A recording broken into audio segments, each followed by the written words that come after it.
Assalamualaikum warahmatullahi wabarakatuh. Good morning, ladies and gentlemen. Welcome to today's international webinar. I am Nitya Anissa, your moderator for this event with the theme Rebuilding Cities Post-COVID-19. It's a collaboration by MRT and Kompas TV and also supported by Gojek. I really wish everyone who's joining this event is in good health. We need that during this COVID-19. And all ears, because the first session will have a very interesting topic. It's urban regeneration post-COVID-19. Oh, and I'm so excited for our keynote speakers today. We have Bapak Anies Baswedan, Governor of DKI Jakarta, and also we have Bapak Bambang Susantono, Vice President for Knowledge Management and Sustainable Development, Asian Development Bank. And also we have an amazing lineup of speakers, ladies and gentlemen, who's going to enlighten us with a related topic. We have Bapak Amin Subakti, Chief of Governors Delivery Unit of Jakarta Provincial Government. Good morning, Pak Amin. And also we have Mr. Hideaki Iwasaki, ADB's Country Director for Thailand. And also Mr. Caliber, ADB's Country Director for Philippines, and Ms. Dasha Spasojevic from Monash Art Design Architecture Australia. Good morning, everyone. Good morning for all speakers. Thank you for joining us today, this morning, also for our keynote speakers. It is an open discussion, and I'm aware that we have thousands of participants right now. I heard that the number is going up, 2,200 participants. Wow, amazing. And also via multiple platform, I think we also have participants joining us via YouTube live stream. So thank you and welcome. The rules are simple, guys, so please turn off your microphone during speakers' presentations and keep all the behavior language according to the event, and all the participants are welcome to give comments and questions. For participants on Zoom application, please write your questions in the Q&A column. And for those who join us today via YouTube live stream, please use the chat column. Oh, and don't forget to write your name and profession or the institution that you're representing. And later on, I'm going to choose some and read it after speakers' presentations is done. So bear with me a little while, and do please mention this event, mention at Kompas TV, at MRT, at Gojek. So please spread all these positivity vibes. So before we begin, ladies and gentlemen, I would like to ask all the participants today to take a straight pose on your seat to sing a national anthem together, Indonesia Raya.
This is the story of citizens and co-creators that will inspire and impress you. Jakarta, City of Collaboration. Sure. So, a little background story before we started. About a week ago, I read the article about the struggle of mass transportation in all the public facilities and urban services in the UK. And so it got me thinking, if concerns about reorganizing urban transport and facilities to meet the challenges of COVID-19 and pandemic in such wealthy cities like London or New York, they're taking it very serious. So what about the densely populated metropoles of the global south? I mean, in cities across Asia, Southeast Asia to be precise. So urban transport systems, I think for me, because I commute to office every day, we're already under considerable strain, because of the massive usage before the onset of the global pandemic. And with the pandemic, I could only imagine that these conditions not being allowed anymore because of, the limitations of COVID-19. And I don't think that the situations are going backward. We could only prepare for changes. So I find today's discussion is very crucial to get a comparative update, because we'll have a presentations that are going to show us how the updates from 3 megacities like Jakarta, Manila, and Bangkok. So all ears, everyone, because we're hoping to find a solution and also commitment among the public sector and long-term planning in order to find, I think, economy approaches that are more resilient and sustainable to, maximize the change to develop our public facilities. So therefore, I'm honored to welcome our first keynote speakers. Please, all ears everyone, for Bapak Anies Baswedan, Governor of DKI Jakarta. Assalamualaikum warahmatullahi wabarakatuh.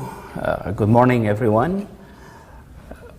Bapak Bambang Susantono, Vice President of ASEAN Development Bank, all distinguished speakers, and also the moderator, Nitya Anissa, and distinguished participants. First of all, allow me, on behalf of the Provincial Government of Jakarta, to welcome this important webinar, the international webinar on rebuilding cities post-COVID-19 pandemic. It is indeed a pandemic that have given us intergenerational challenges. We are the generations that has been, in quote, chosen to face this pandemic, and inshallah, we not only survive, we will become much stronger city, much stronger nations, and also much stronger solidarity of mankind across the globe. In this important occasions, allow me to share a little bit about the challenge that Jakarta has been facing in the past 7 months. Yes, we are hit hard by the COVID-19 pandemic, as many cities across the country. But on the other hand, this health crisis, and then on top of that, followed by economic crisis, is also a pressure for us, for all of us, to view the way we're doing our activities in a different way, to manage our city in a different way. And I would like to invite everyone to see this pandemic as an opportunity to undergo a major transformations in the way we manage city. I often link crisis to accelerated change. Whenever we are seeing what is called crisis, what is actually happening is an accelerated change. And on this occasion, our approach is to make sure that life is prioritized and livelihood is protected. Often we take it for granted, and during this pandemic, suddenly we realize how important that is. And when we are talking about managing our city, we need to make sure that we pay enough attention to the vulnerable groups. And often our planning in our city does not always assume to ensure that vulnerable groups were being accommodated and being prioritized. This pandemic has given us important lessons to make sure that we have less and less case fatality rate. We need to safeguard our elderly groups. We need to safeguard people with comorbids. We need to safeguard individuals that work close to the pandemic. Those are high-risk individuals.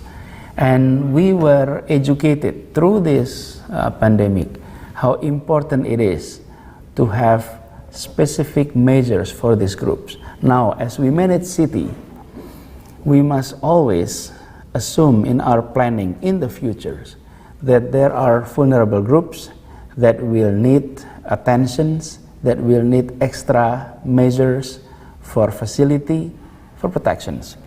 Now, with regard to people's mobility, during this pandemic, we have seen quite an interesting pattern that when people across the globe were being asked to stay home, work from home, study from home, worship from home, we suddenly realize that we in the cities, in the urban area, we have high mobility society, and that working from home at the beginning was very challenging. Studying from home was very challenging. By now, many of us are used to it. Even this webinar, had we not have a pandemic, this international webinar would have taken place in a large-scale room in a big hotels talking about transforming city. But we are now facing this pandemic, and look, everybody is participating from everywhere. Pak Bambang is participating from Manila, and we are participating from Jakarta, and the rest are participating from all across cities. So, new opportunities is there. And some of this new opportunity I would like to mention is, number one is the change of mobility pattern. It's the end of the origin destinations, that citizens are not mobilizing from origin to destinations anymore, and activities are being carried from anywhere. You can do it from anywhere, as long as there is technology, there is connectivity, and spaces are converging. The dualisms between home and office, between home and school, between home and place of worship, for example, come to an end. City has to be reformed. We have to look at it from a different perspective. And as of May 2020, more than 1 million workers from 4,007 companies were currently working from home, and more than 1.5 million students and tens of thousands of lecturers were currently doing long-distance learning. Look, this is a new experience for the populations of Jakarta. The second is the change of interaction pattern. The new era of contactless virtual interactions. The interactions, the transactions are no longer a necessities in-person meetings. So we don't have to come in person, we don't have to come physically.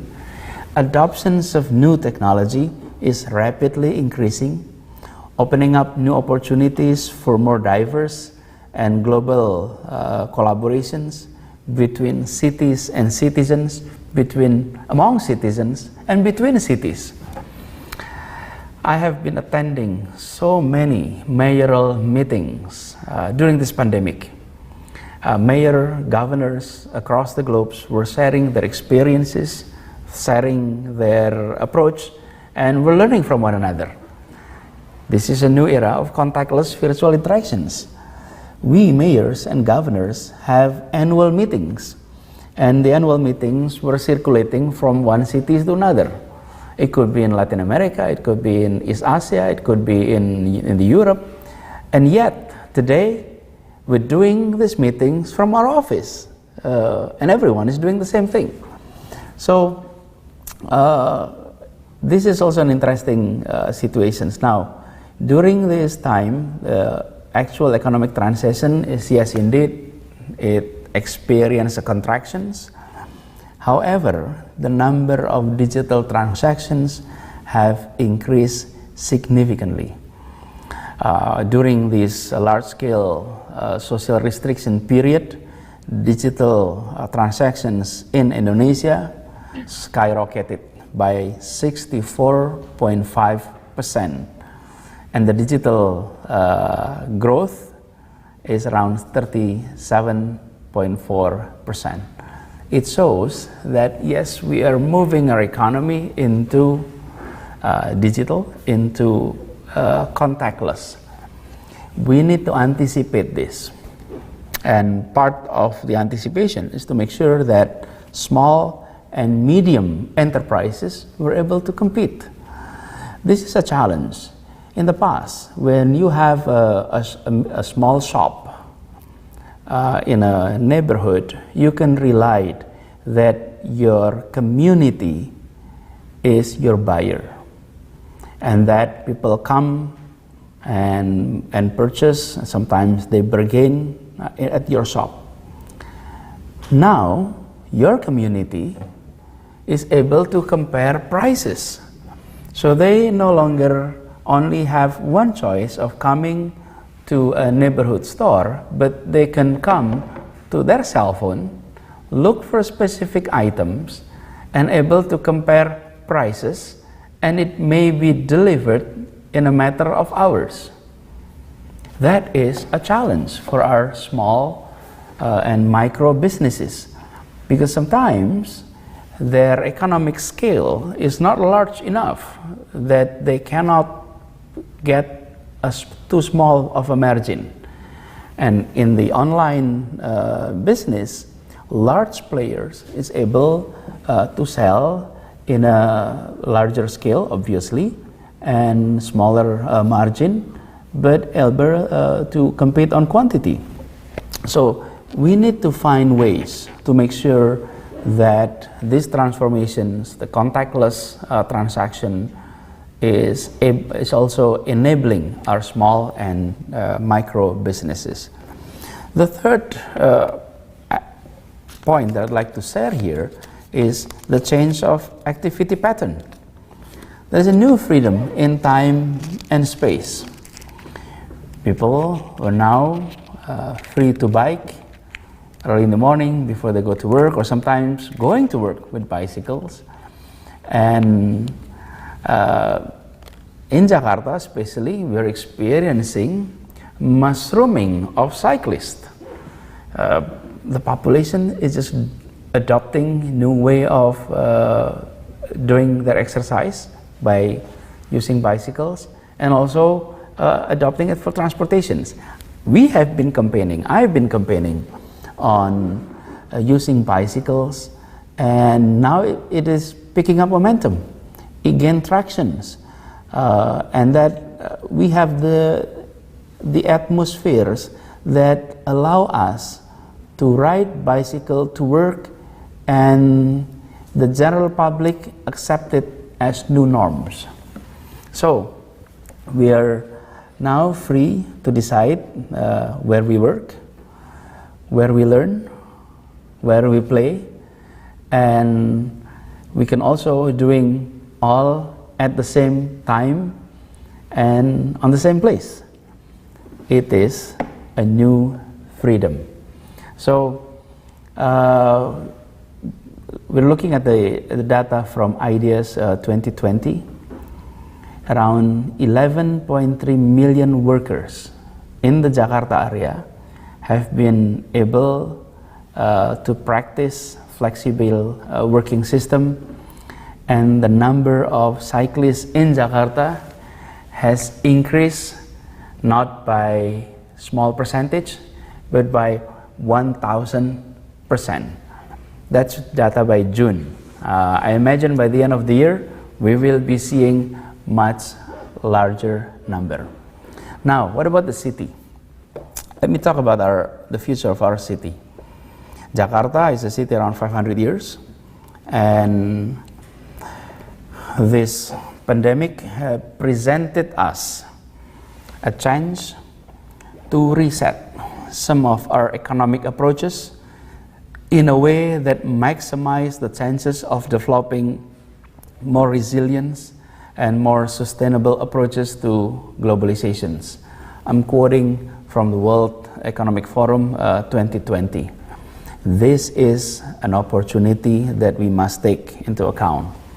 So, for Jakarta, we're reforming the city planning. And on that aspect, there's a paradigm shift. That in the past, we adopted car-oriented development, and then we moved to transit-oriented development, and now, because of this pandemic, we have given the opportunity to transform it further into digital-oriented development. So, car-oriented development, transit-oriented development, and we're moving to the future, digital-oriented development. This is a paradigm shift, and it will require all of us in government and private sectors together working to understand what does it takes to do the transformations, and also to anticipate the consequences of these transformations. And then the second aspect of the city planning is the self-sufficient neighborhood. The new city planning allocates the urban facilities and amenities on the proximity of the neighborhoods where citizens live, as many of them would work, would study from home. So self-sufficient neighborhood is something that we have to anticipate, and we are planning into that directions. And the third aspect is the zoning flexibility and repurposing of the space.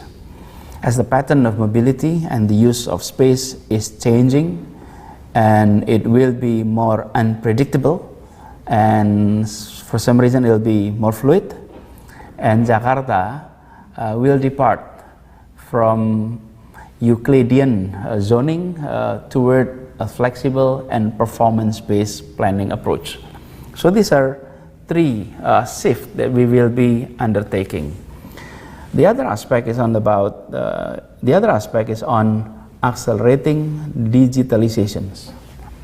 Of course, with this pandemic, we all work from a distance, and digital is the solutions.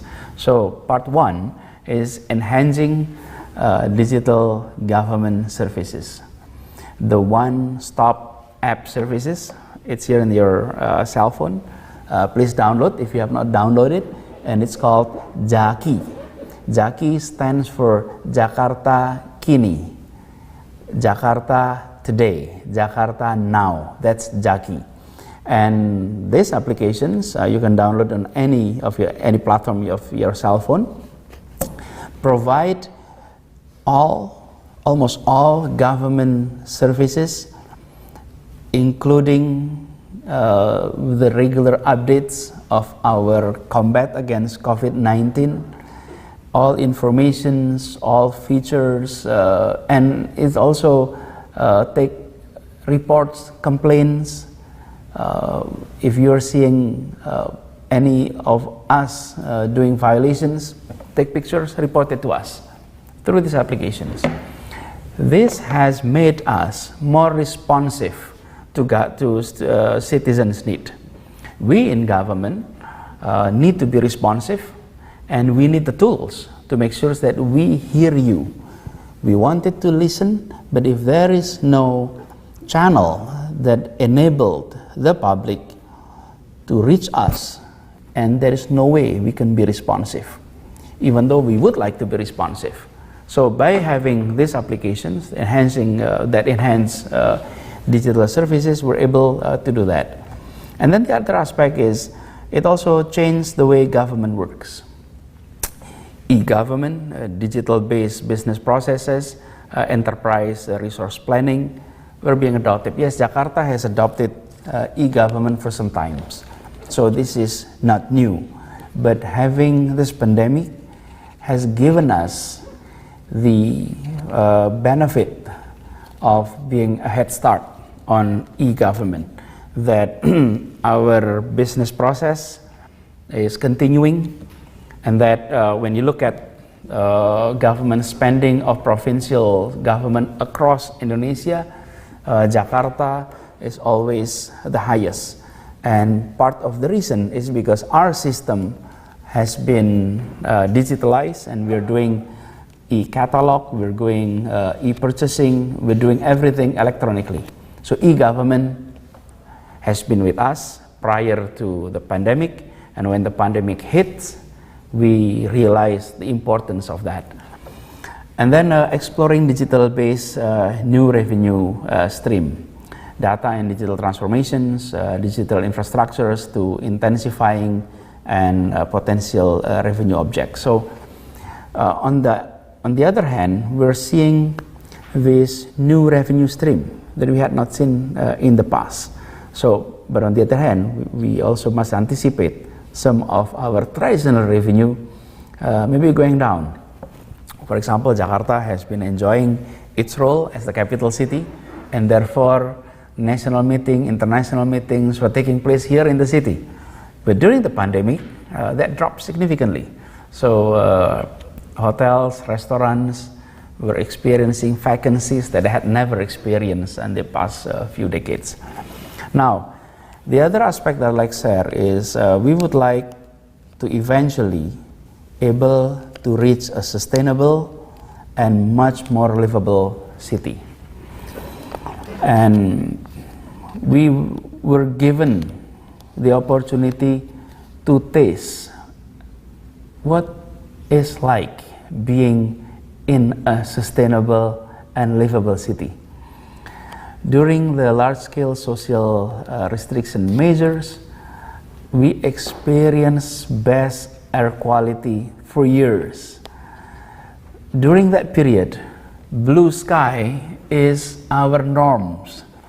A late afternoon, citizens were going out, taking pictures of our skies, taking pictures of our buildings. Why? Because the sky is blue. And we have not had blue sky for many years. And in the past few months, that's our experience. So we had the taste of a livable and sustainable city. Let's make sure this is not only an appetizer. We need to start working to make sure this will be our main course. And that's our homework. And then I mentioned about the cyclists. We have 1,000% increase of number of cyclists in Jakarta. It shows the kind of situations that we had experienced the past few months. What are our response?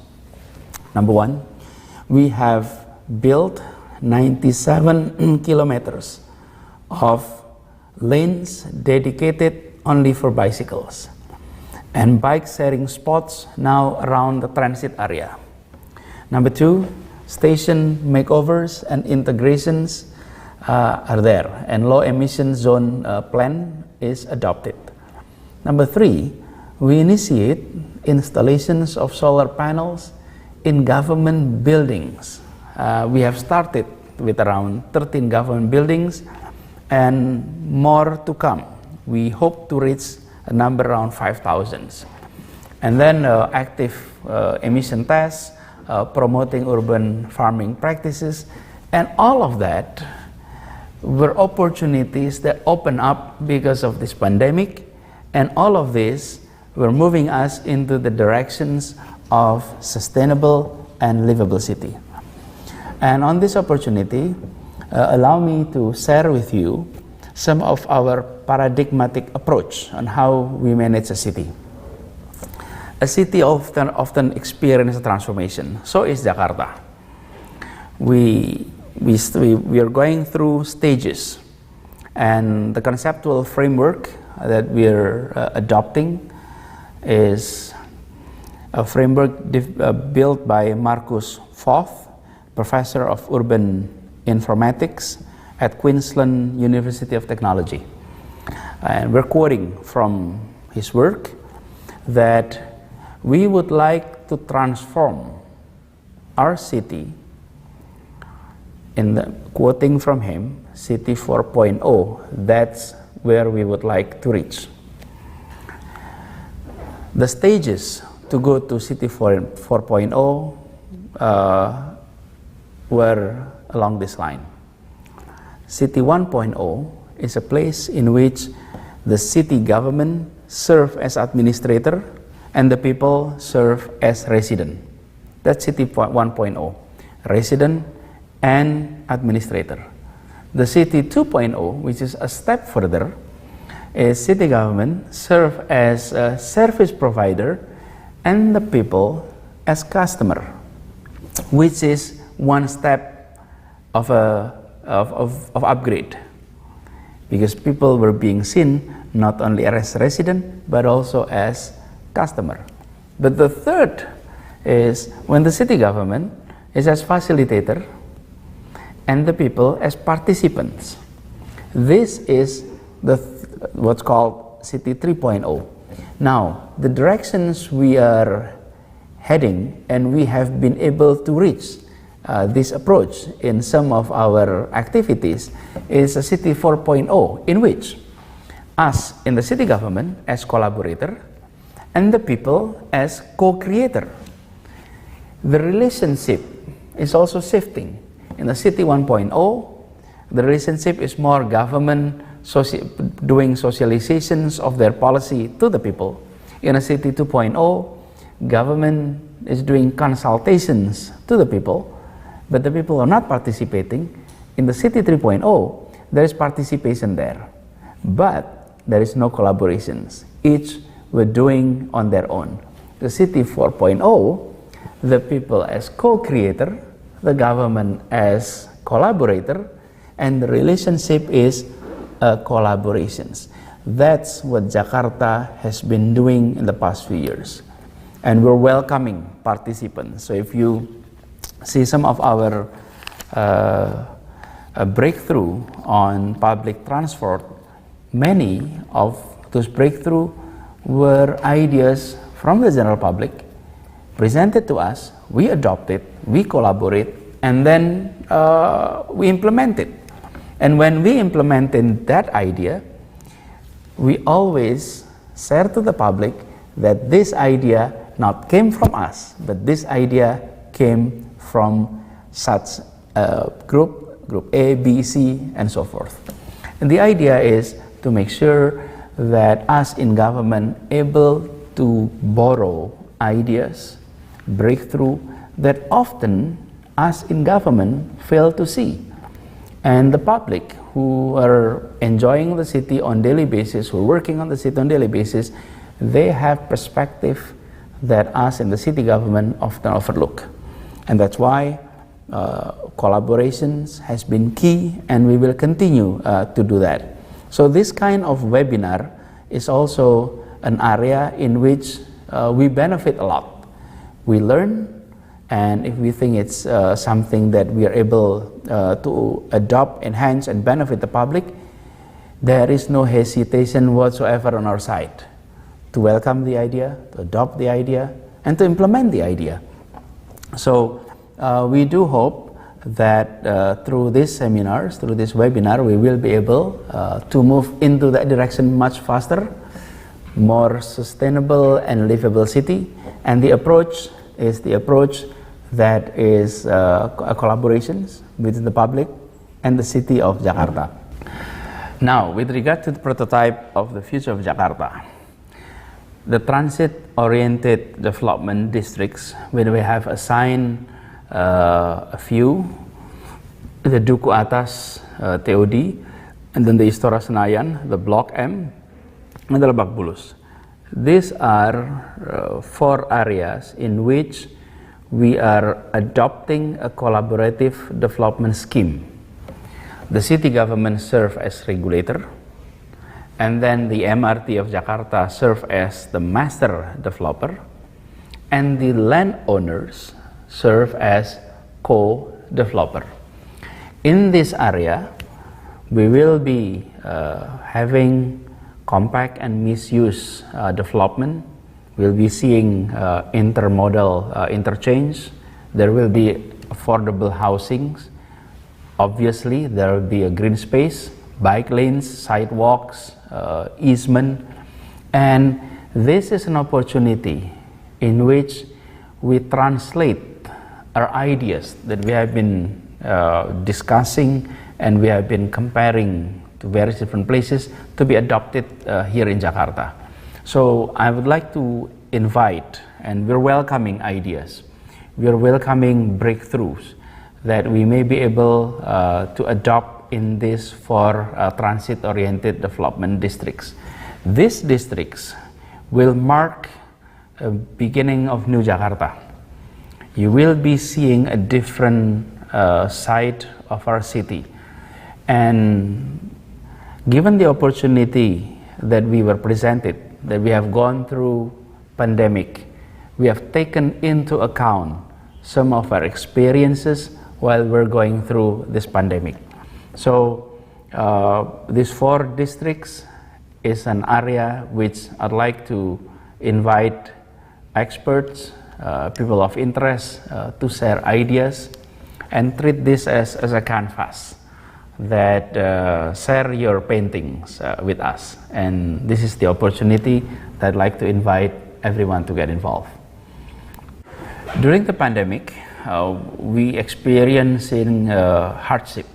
Many of us truly struggle, especially our citizens who don't have enough saving in their accounts or who have no saving at all in their account. And therefore we adopted what's called large-scale social collaboration measures. So the large-scale collaboration measures, we invited private sectors to participate in supporting citizen in needs. And in the past, we have 143 collaborators, and we have small medium enterprises of around 78 collaborators, and then we have home learning collaborators, 158 collaborators that have supported access for digital learning. In the futures, we invite citizens to be part of COVID-19 solutions and beyond. And these are some of our measures, our programs that we would like to invite people to participate. And the COVID-19 logistic, for example, 220 collaborators. This include medical equipment, food item, disinfectants, and then the collective support of medical workers. This include the accommodations, transportation, food and beverage, and also psychosocial support. These are some of our activities that you may be able to look at it further. You're welcome to come to Jaki, Jakarta Kini, and able to view some of our work that has been done in Jakarta. Again, I'd like to express my appreciation to the organizers, the MRT, and all participating partners for this webinar. It is indeed an honor to share some of our thoughts, some of our idea. We do hope that we all were experiencing mutual learning, and I do hope to all participants do take notes and seriously discuss follow-ups. Let's make sure that this is no silent webinar.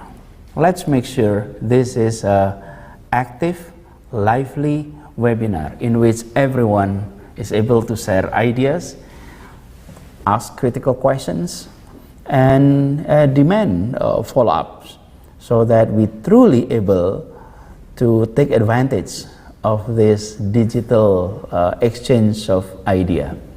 Thank you for the opportunity to share, and again, appreciations to everyone involved. Thank you. Assalamualaikum warahmatullahi wabarakatuh.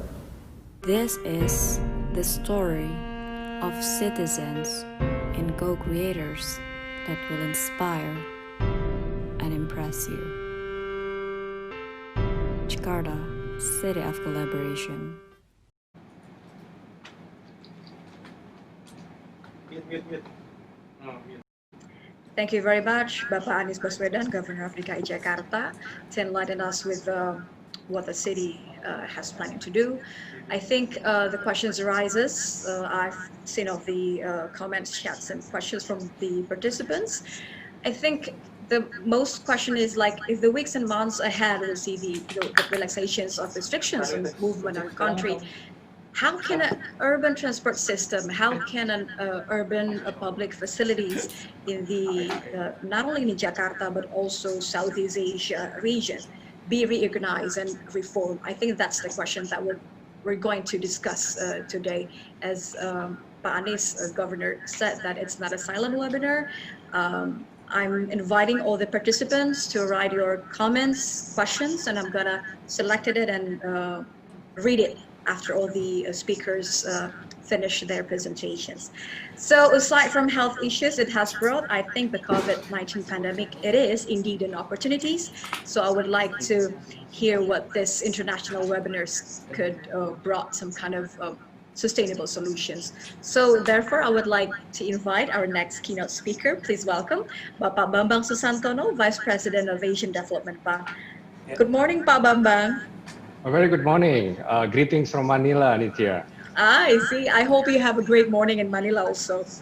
Yes, we do. So I think Pak Bambang is very interesting that we heard Pak Anies, the government of DKI Jakarta, said that this pandemic is kind of our opportunity to change all the patterns, the mobility patterns, the interaction patterns, the activities pattern. You know, how can we redefining our city? And obviously we cannot do this alone.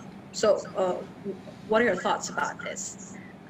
Yes, indeed. I mean that in every crisis there is opportunity, and a great reset like this will, leading to emerging of a new era where cities has to adapt and adopt, right?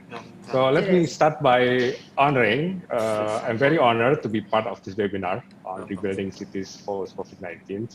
And I want to join these important discussions by sharing some region-wide Asia-Pacific perspective on the challenge that we currently face and actions we can take to regenerate our cities and make them more livable in post-pandemic new normal.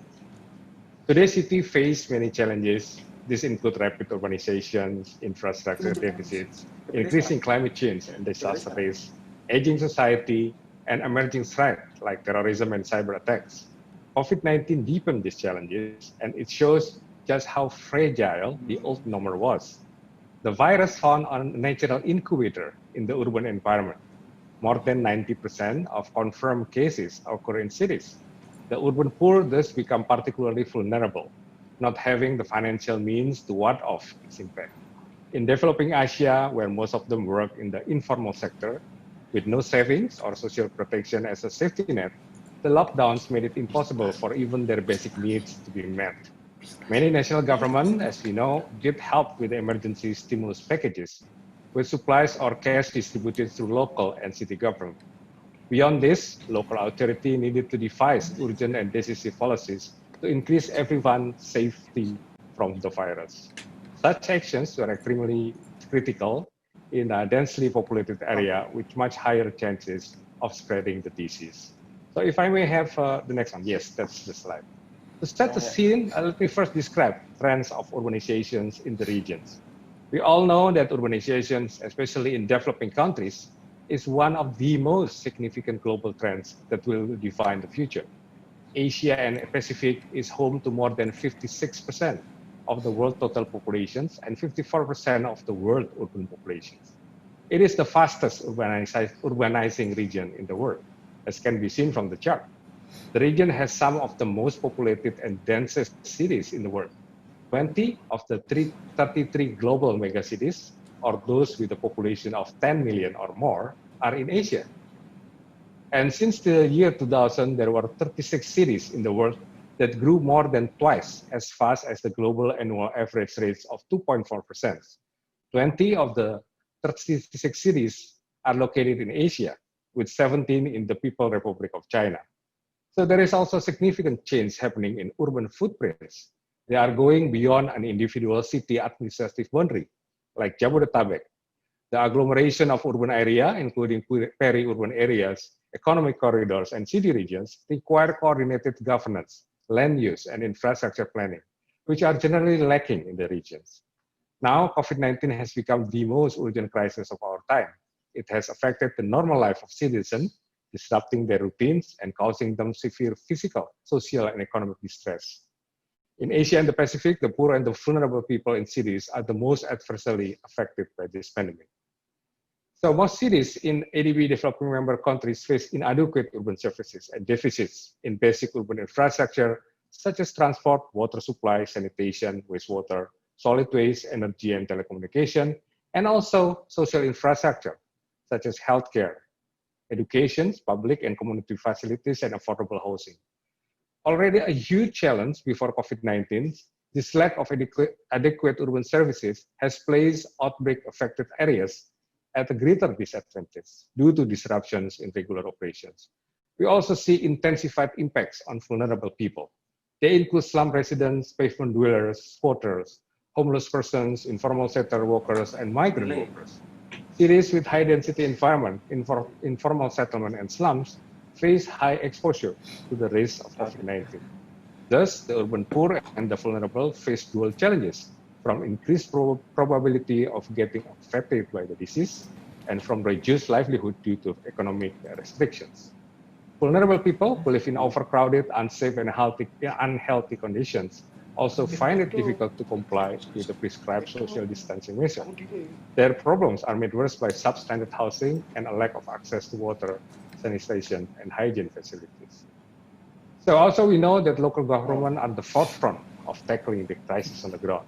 They are required to immediately respond to emergency situations which at times overwhelm their capacity in terms of resources, financing, personnel system, and logistics. Their performance in emergency preparedness, crisis management, and operational readiness has been put to severe test during this time. So allow me now to turn to ADB framework for helping our member countries make their cities more livable. Next slide, please. ADB Corporate Strategy 2030 has 7 operational priorities to guide us in responding effectively to changing needs across Asia and the Pacific. The operational priority number 4, making cities more livable, is designed to make the region city more green, competitive, inclusive, and resilient. ADB operational priority for livable city has 3 pillars that covers both immediate action, short-term, and medium-term. The first pillar is on infrastructure and services. Specifically, it mentions to improve the coverage, quality, efficiency, and reliability of services in urban area. The second pillar is to strengthen urban planning and financial sustainability of cities. We'll see how this pillar has become highly significant in the wake of the pandemic. There is a renewed debate on urban sprawl versus density, for example, as far as urban planning is concerned, and the need for a city to address the issues of reduced financial resources and increased costs in the pandemic situation. The third pillar is on improving the urban environment, climate resilience, and disaster management, which is directly related to the shocks and stresses caused by the pandemic such as COVID-19. So putting this down into actions, ADB urban portfolio is one of our fastest growing sectors. Our commitment have increased from about $1 billion per year in 2010 to about $2 billion per year from 2018 to 2020. Now I would like to give some example of the innovative projects that ADB promotes. Next slide, please. Next slide, please. This is in Georgia. One of our latest livable cities project integrates the framework of 5E, 5E, economy, environment, equity, enablers, and engagement, which I will discuss later in more detail. The framework aims to drive economic development and gender equity in the KKT regions through investment in tourism and heritage. As you can see from the slide, the program developed business development facility for mediums and small, micro, small, medium enterprise women entrepreneurs, and adapt the built environment for women, elderly, children, and differently able persons. Next slide. This is on China. This is on Yanji, low carbon, climate resilient, healthy cities. We are helping to implement the concept of sponge city for mainstreaming and integrating urban and urban-rural water resources management into urban planning and urban design. It aims at use and reuse of rainwater and integrating green and gray infrastructure system. The system benefits from ecosystem services such as stormwater detention capacity and flow capacity increase, natural infiltrations and water cleansing through earth filters and wetland. The system also helped to improve climate resilience by improving flood protections and mitigating adverse impact from the drought. The next slide is on India, inclusive, resilient, sustainable housing for the poor. We are supporting the state of Tamil Nadu on improving access to inclusive, resilient, and sustainable housing for the urban poor. The program focuses on urban poor households and migrant workers. ADB also supports government shelter program by piloting a public-private partnership structure for the affordable housing. Next slide. We put a lot of strong emphasis on knowledge development, innovation, and capacity building. We have published detailed studies and analysis, and as you can see here, you can download it on our website, www.adb.org, for free. As some of you may recall also, DKI Jakarta under Governor Anies Baswedan and ADB worked together last year to launch a report on land value capture. This is one aspect that is very important for TOD, or transit-oriented development, and later on, as Governor Baswedan stating that on the digital mobility.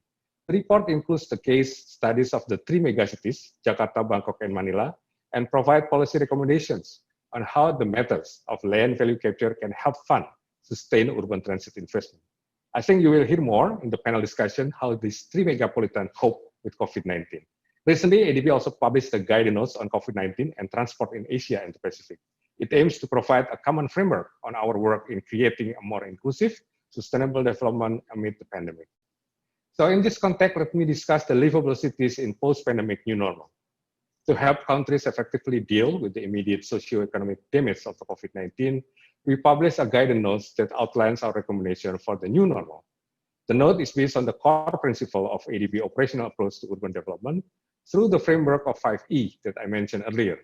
In this note, we propose 6 actions to improve the coverage, quality, efficiency, and reliability of urban services. Next one, this is action number 1, is for greater inclusion to create better conditions and opportunity for the most vulnerable group. Affordable and reliable access to service must be inclusive and sustainable, and we can identify the specific needs of vulnerable groups such as women, the elderly, and the poor, and prepare programs that focus on social protection and economic opportunities.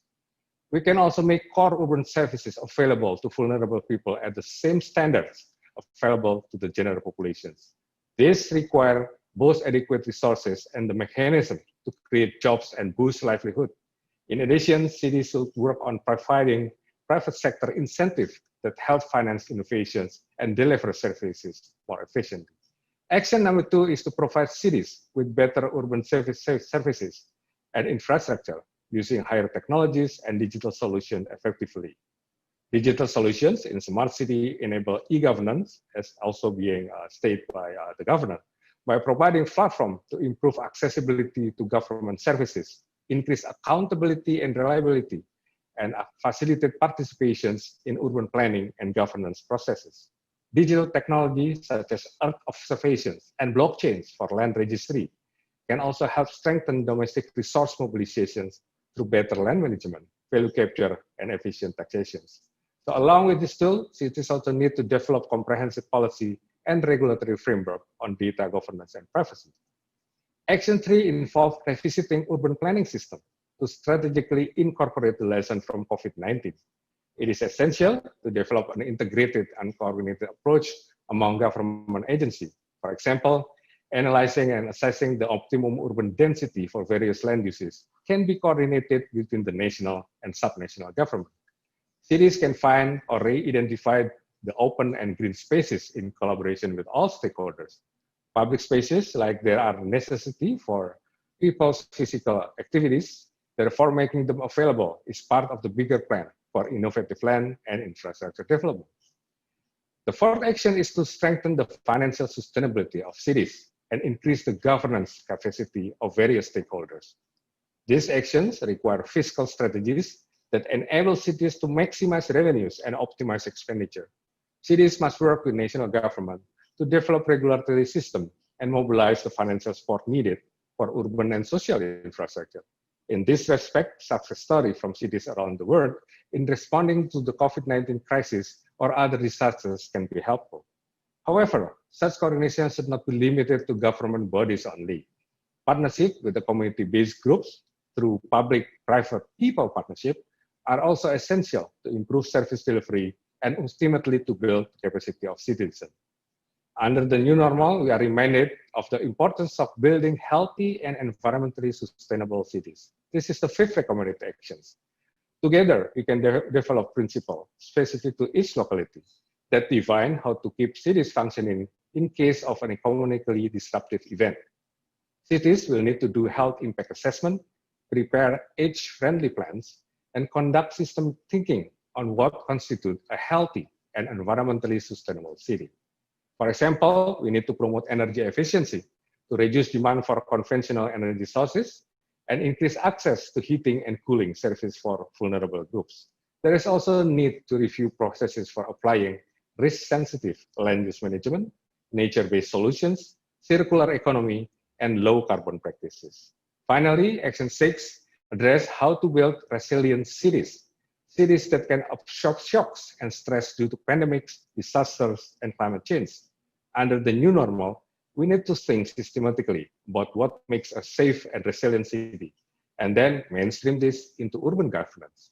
Building better post-pandemic cities also require the climate-resilient delivery of core urban services, as well as effective disaster management and response plan. Now, what is the way forward and how COVID-19 will influence urban development in Asia? Our assessment is that government efforts supported by programs like the ADB programs have a high potential to increase the immediate and short-term and medium-term. Livable Cities program are likely to see increased focus on the following areas. First, integration in the urban planning process, the lessons from COVID-19. For example, rethink about urban density and developing secondary cities as alternate magnets for rural migrant workers. Second, more projects with focus on social services, such as education, healthcare, affordable housing, and greater social protection measures for the most vulnerable group. Third, improvement of urban environment, including uninterrupted urban services, such as water supply, sanitation, wastewater, solid waste, and medical waste management. Fourth, greater focus on strengthening the financial sustainability of cities, supporting financial inclusion, and building capacity of urban institutions and other stakeholders. Greater focus on healthy and resilient cities, including climate change, resilience to pandemic, and other disruptive events are very important. So I want to close by highlighting again the importance of the 5E framework. The first E, economy, means ensuring our cities are competitive and can provide access to jobs and services to their residents. Second E is equity, entail inclusiveness and gender equality in our cities, including ensuring access for differently able individuals to urban services. Third E is environment, stands for sustainability of our cities characterized by healthy urban environment and resilient communities. Then enablers involve ensuring our cities have adequate governance capacities, including financial management. And the final E, engagement. Engagement involve having platform that will ensure communities are engaged in planning and decision-making process in all aspects of urban governance. So to close, allow me again to reiterate that ADB is committed to continue working closely with our member countries, including Indonesia, as we transition to the new normal and work to build forward better, not build back better, but build forward better. Indeed, we need to work together to tackle the challenges and build on opportunities. If we do so, I'm confident that we can regenerate livable cities that are greener, safer, more inclusive, resilient, and sustainable. Thank you very much. Over to you, Nitya.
Thank you very much, Pak Bambang Susantono, Vice President of Asian Development Bank.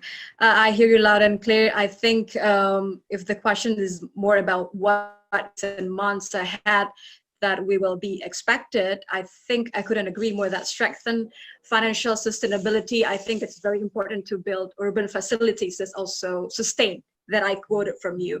So I love it that you said that we have to focus on healthy and environmental sustainability so that we are at least be prepared when another strike hits us, because we never know when will this pandemic is over, and we will just hope for the God that we won't have to face this thing again. But I think the same as disruption, we just have to be prepared. Aren't you agree, sir? Yes, fully agree, Nitya. So I think that that is the main message that I would like to convey, and you got it. So I hope another audience also got it. And we in ADB are stands ready to work with our member countries. Glad to hear that. Thank you, Pak Bambang Susantono, Vice President of Asian Development Bank.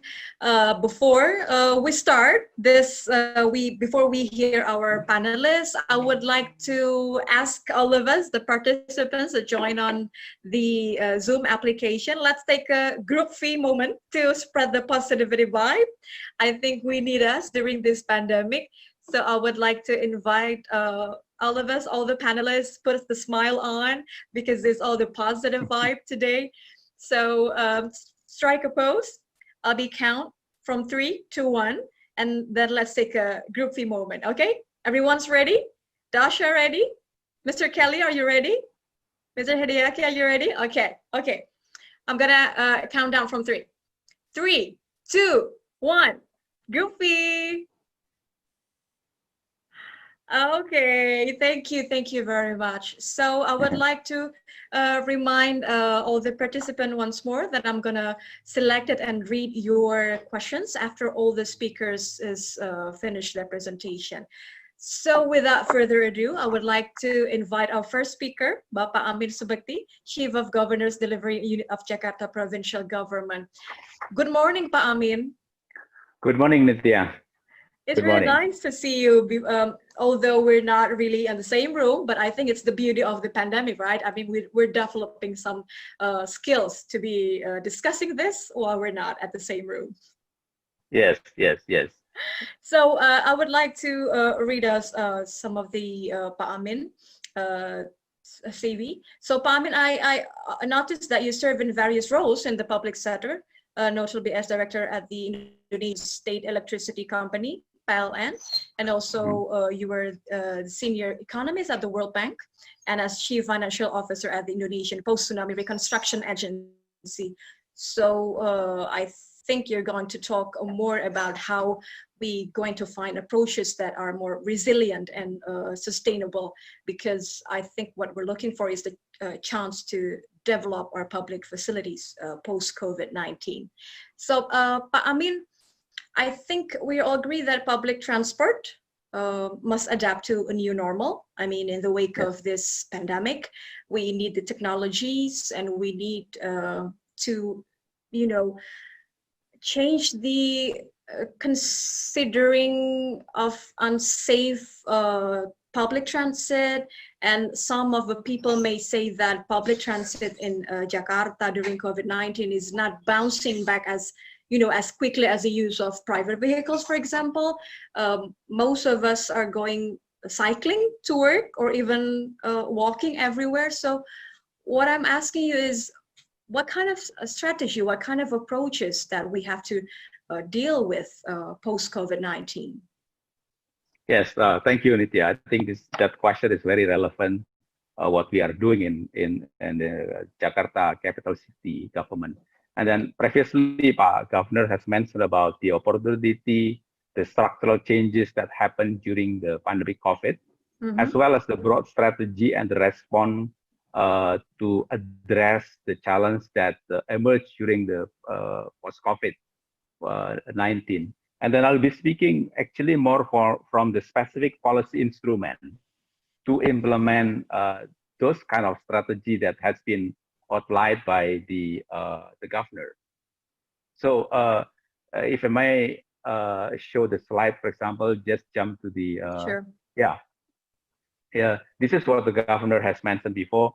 There are changes, big changes in the mobility pattern in terms of the interaction patterns, as well as the activities pattern. And then our broad strategy is basically consists of three. It's basically by the reforming the city planning, addressing the changes that happens post-pandemic. But the second one is also to upgrade the public services. And then the third one is actually by showing a prototype of the future Jakarta after the pandemic. So straight to the, let's go to the number 4, the slide number 4. This is what the government mentioned before on how existing the corridor-based development and then urban sprawl phenomenon, as well as priority for the car, was actually the pattern for development in the past. But then in the future, we are going to move to a different approach, where because of the boundaries between the origins of people moving and the destinations of the people working are no longer the case, we will have a different approach on how we develop the city, from the policy perspective. For example, the specific instrument that we issue, which is actually we issue what we call as the Governor's Decree number 67/2019. The regulation was established before the crisis was happened, but actually this is still relevant on how actually we basically develop a more concentrated district, in Jakarta, in particular in the corridor or MRT. So if, for example, the very big change in that regulation is something like this. If in the past, land consolidation can only be happen if by sales and purchase agreement, and permit can be submitted to provincial government only by land owner. But with this regulation, what happened is we want to create several growth center. We want to create a several activity center that combine both of where people living and then where the people have activities, and with certain parameter that we set. For example, from the environmental perspective, from the utility perspective, from the energy perspective, even from the social interaction perspective. So we want to see an area that integrated in a small area, and we have like 20 or 30 district or area that have that kind of features. So instead of the city continue growing in a sprawl way across the Jakarta, even go to the greater Jakarta, we want to see several districts that really with a high density, with the features that consider those elements or those performance standards that I outlined before. So we issue that, and then we will implement that in several areas that we set already. And the second specific policy instrument to achieve the transformations of the city after the COVID happened is actually on how the simplification and the digitalizations of the permit. For a city like Jakarta, for example, one of the permits that oftenly required by the business community is actually on the building permit. In the past or existing conditions, the process was using a manual process. So people basically come to your office and then have to submit the documents, etc.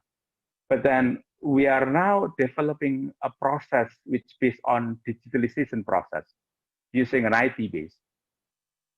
And then by having that, by having this, we expect a faster and more transparent process of providing permit.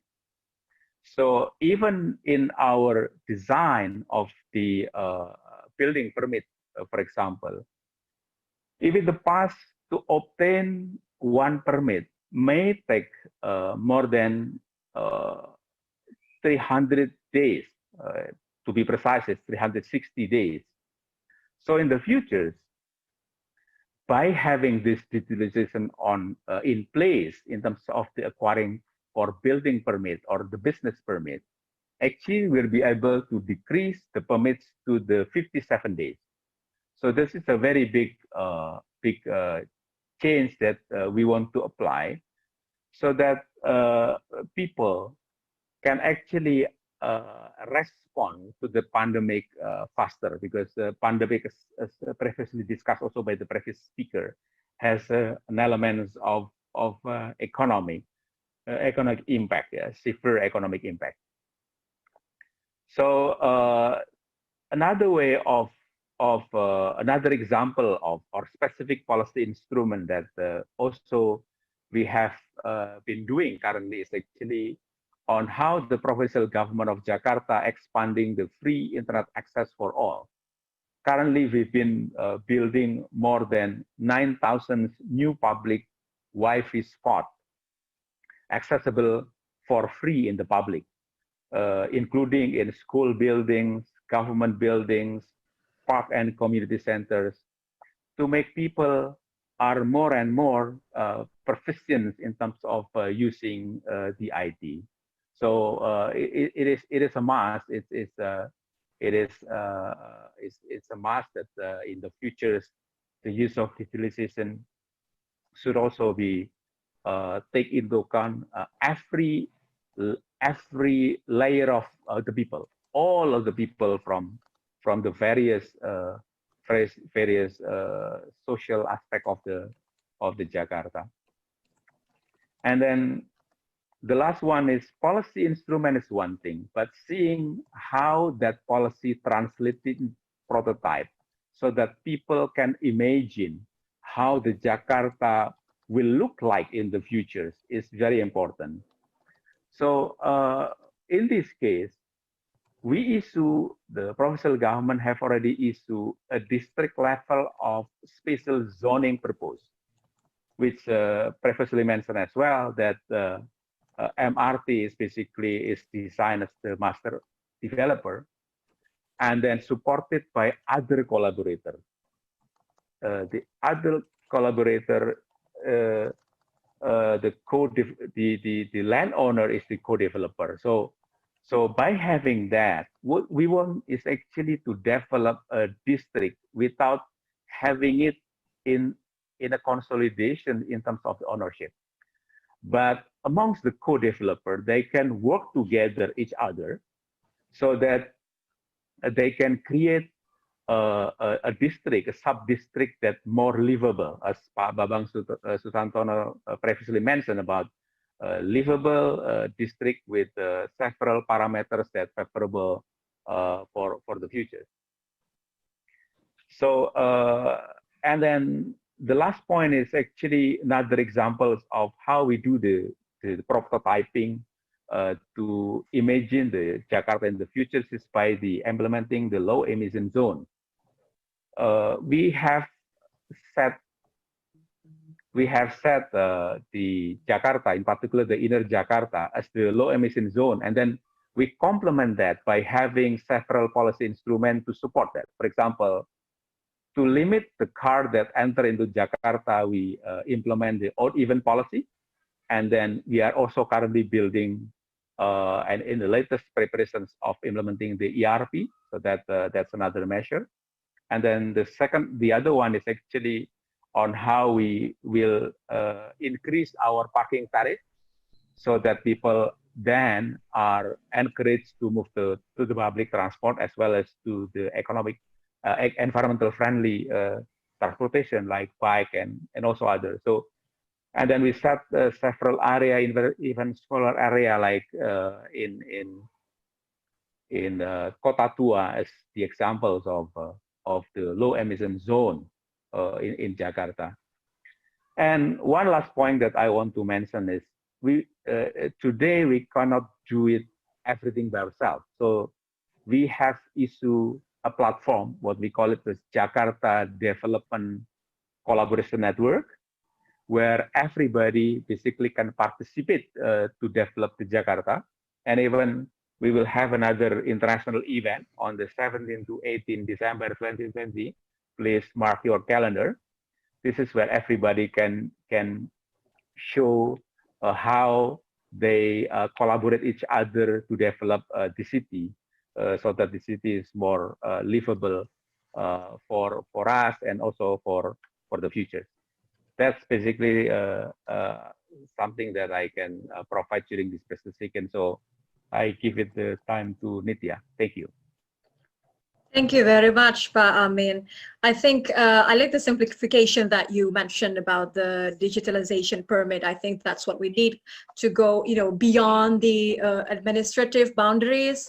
Because if we're talking about mass transit, then I think what we need more is not only free internet access for all, but I think if we want to talk about becoming the smart city, I think it has to be sustainable too.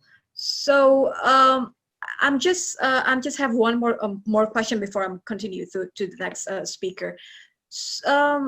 What kind of adaptations that will be carried out if we're talking about the post-COVID-19? The adaptation. Yes, I think what is the main adaptation that we're going to see that if we're talking about the post-COVID-19? Of course, I mean, this happened to all of us. I mean, the way we work is different from before. Some people or somebody mentions about, are we going to get back to the previous in terms of traffic, for example, traffic management? Yes.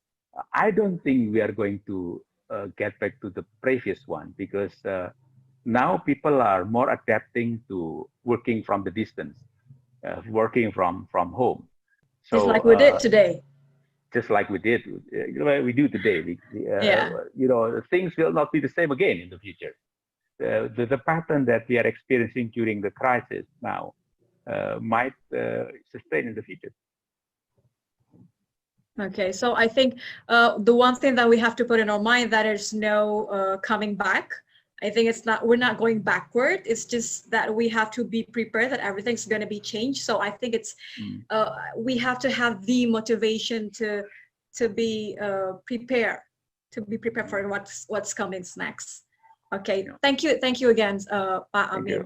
So I think what we already heard that it is a challenges indeed for our city, for our Jakarta. But I think what interesting about this today's international webinar is that we are allowed to hear the recommendation. We are allowed to hear what's going on in other mega cities, because that we can learn from them. We need recommendations include a much more systemic reorganization, I think, if we're talking about urban transportation system, and in line with short-term urgencies and also longer-term efforts.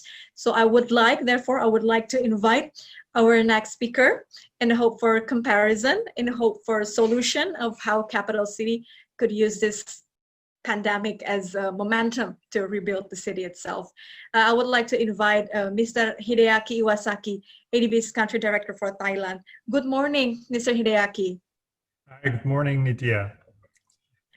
It's so nice to see you, and it's so nice to be able to talk about this issue, because even though we're talking about post-COVID-19, I think it's closer than we thought. I mean, the preparation is not going to happen in months. I mean, like, we have to be able to do it now.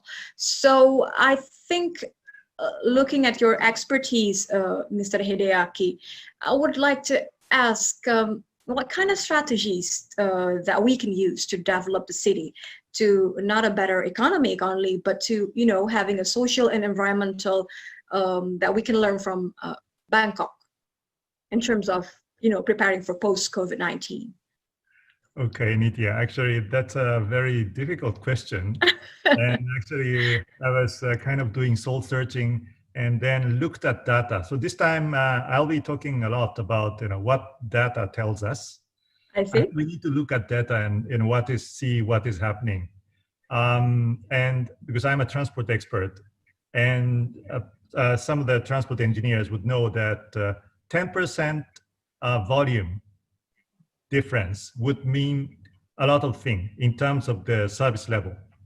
So 10% reduction means a lot of things in transport. And if it is 5% or 20%, these are totally different things. So I think we need to look at data and see what is happening and quantitatively predict what will happen and think about our response.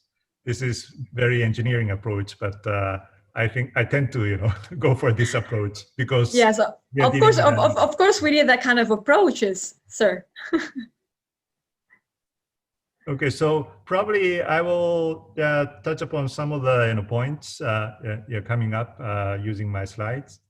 Sure. And probably I'll first go to the second slide, please. Next slide. So many of the speakers already touched upon the urbanization and challenges already, which were pre-existing. I took these out from our recent strategy document, Strategy 2030 Operational Plan for Priority 4, which our Vice President touched upon. This is making cities more livable. And urbanization brings about good things. So economic development, or better access to health, education, a better living condition. That's why people move here to cities, but it comes with a lot of negatives.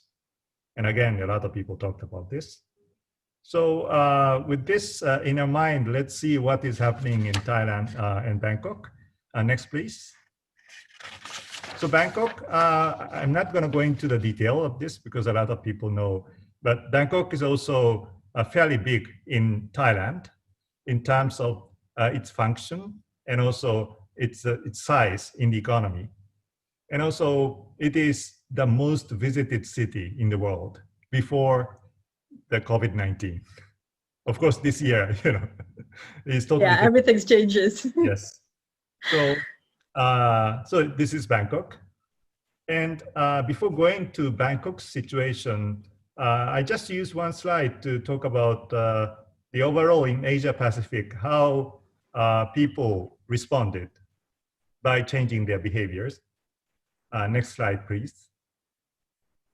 So this is from several sources of big data. Sorry, it's quite congested, but this is the people's behavioral pattern observed through mobile phone data from January to June, and this is averaged across Asia and Pacific.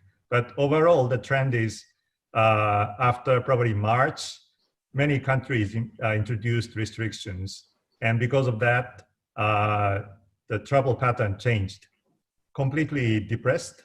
Average is 40%. In some countries, actually, much more. The depression was there. So this was the overall trend. And based on this assessment, ADB did the initial assessment of what could be the 4 patterns or trends. And those are shown here. The first trend would be that demand would return on public transport. The second one is shift to active transport modes, which seems to be happening in Jakarta. And the third one is people just use private modes of transport. They drive or they bike. And then the trend 4 is the overall decreased travel demand. So these are 4 typologies we came up. And from against this, I'd like to look at what is happening in Bangkok. But before that, I just touch upon how Thailand as a country responded to the COVID-19 situation. Next, please. Yes, the macroeconomic situation, I have this comparison slide on the right-hand side. Thailand may be the region's worst hit economy. We predict that the economy will contract by 8% this year. But on the other hand, Thailand's management of COVID-19 so far has been wonderful, actually. I live here and I feel very safe. In the last several months, no local transmissions. And as you see, as of 2 days ago, there were only 3,700 cases. So that's the situation. So in a way, Thailand is kind of out of the COVID-19 pandemic situation and probably getting into early post-COVID-19 situation. So by looking at the situation in Bangkok, you might be able to draw some ideas about what is really coming. So that's the concept of my presentation today. Okay, then I'll move on to Bangkok's situation. Next slide. So this is, I'm just showing, the same slide, which I showed to you. This is the overall trend across Asia and Pacific. And during the same period, next please, in Bangkok, basically the same pattern we observed. But the extent of the drop of traffic volume was much more, actually. We went down to almost 80% for, walking. So less people were walking. And I really didn't see people actually on the street during the, those Pandemic. April, May period. Mm-hmm. Yes. And of course, this may be because all the tourists, those 22 million tourists, they are all gone. No tourists at all in central Bangkok. And then after June, actually, all the restrictions were lifted. So let's see what happened. Next, please. So I'm showing the last 4-month trend, July, August, September, October. Basically, even after all the restrictions were lifted, still the walking and driving trips are much less than the baseline.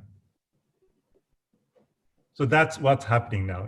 This is from the big data. So I want to have a closer look at the data, from location data. So that's the next one.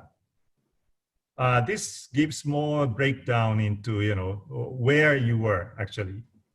And according to this, I'm sorry, could you go back to the previous one? So people were in workplaces about 10% below the baseline. In residential area, people were slightly above the baseline, meaning that they spend more time there. And at transit stations, 20 to 30% below the baseline. So, and baseline is basically the first 5 weeks before the pandemic in this year. So this is, some details of how people are behaving now. Okay, then the next, I directly looked at the transport operators' ridership data. And this is also telling the same trend. But one interesting thing is one company here operates some of the metro lines as well as toll road. If you look at the toll road data, it's almost back to normal in early September. But the BTS SkyTrain, you may know that, which runs the city center, still, there's a huge drop in terms of ridership. The top left-hand side, MRT, actually, they opened a new line last year. So toward the end of last year, the ridership went up. So actually, it's still far below the previous level. So from this, probably we can say that the mass transit lost a lot of their ridership, but the road is almost back to normal. I just showed the network map. Probably this may be a bit too small. Then the next one is, could you go back to the previous one? Yeah, this is, I also looked at the electricity usage. This is from the utility company which serves the metropolitan Bangkok. And from here, again, there's an interesting trend. So businesses, they are consuming less electricity, irrespective of their size, large or small, in Bangkok. Particularly those types of establishments, which are hotels and other businesses providing lodging. You see, there's a huge gap, the bottom left-hand side.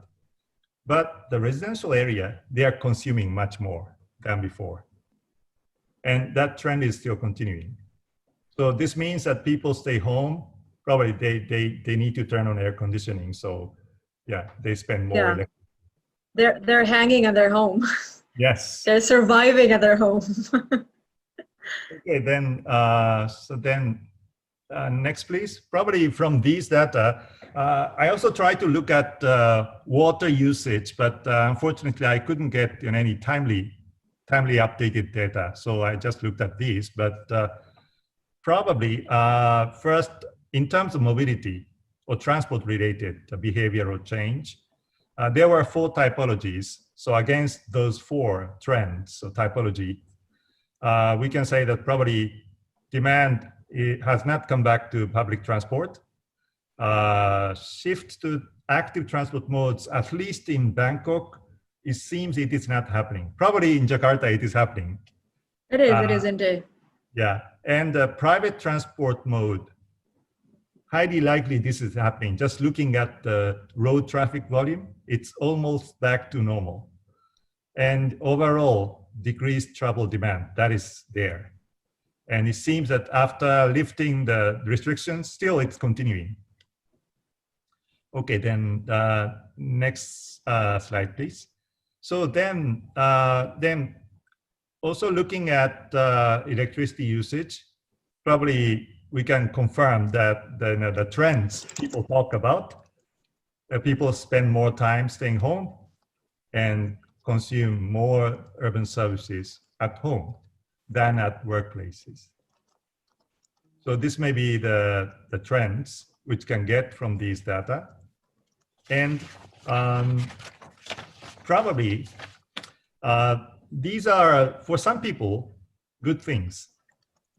And for other people, these are not very good things. Next, please. Yes. So this is okay, that's the good news. I presume that we also have the bad news. Yeah. Okay. But I'll first talk about good news. So these may be good news because public transport will be less congested. In any case, you need to create distance. So there'll be less people and the peak will be flattened.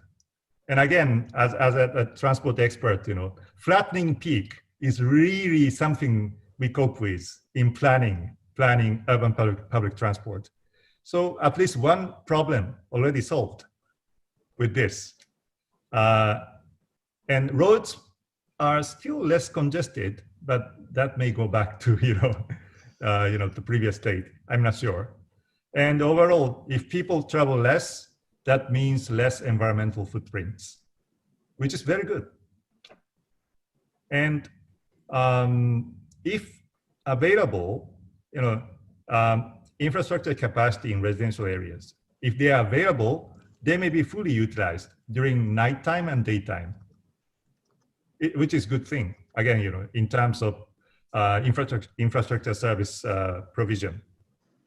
And less demand for city center facilities and infrastructure. So you don't need to expand those facilities newly at costly places. Mm-hmm. But on the other hand, these may be bad news for some people. And that is, if you're building or operating public transport projects on a PPP basis, you would face financial issues.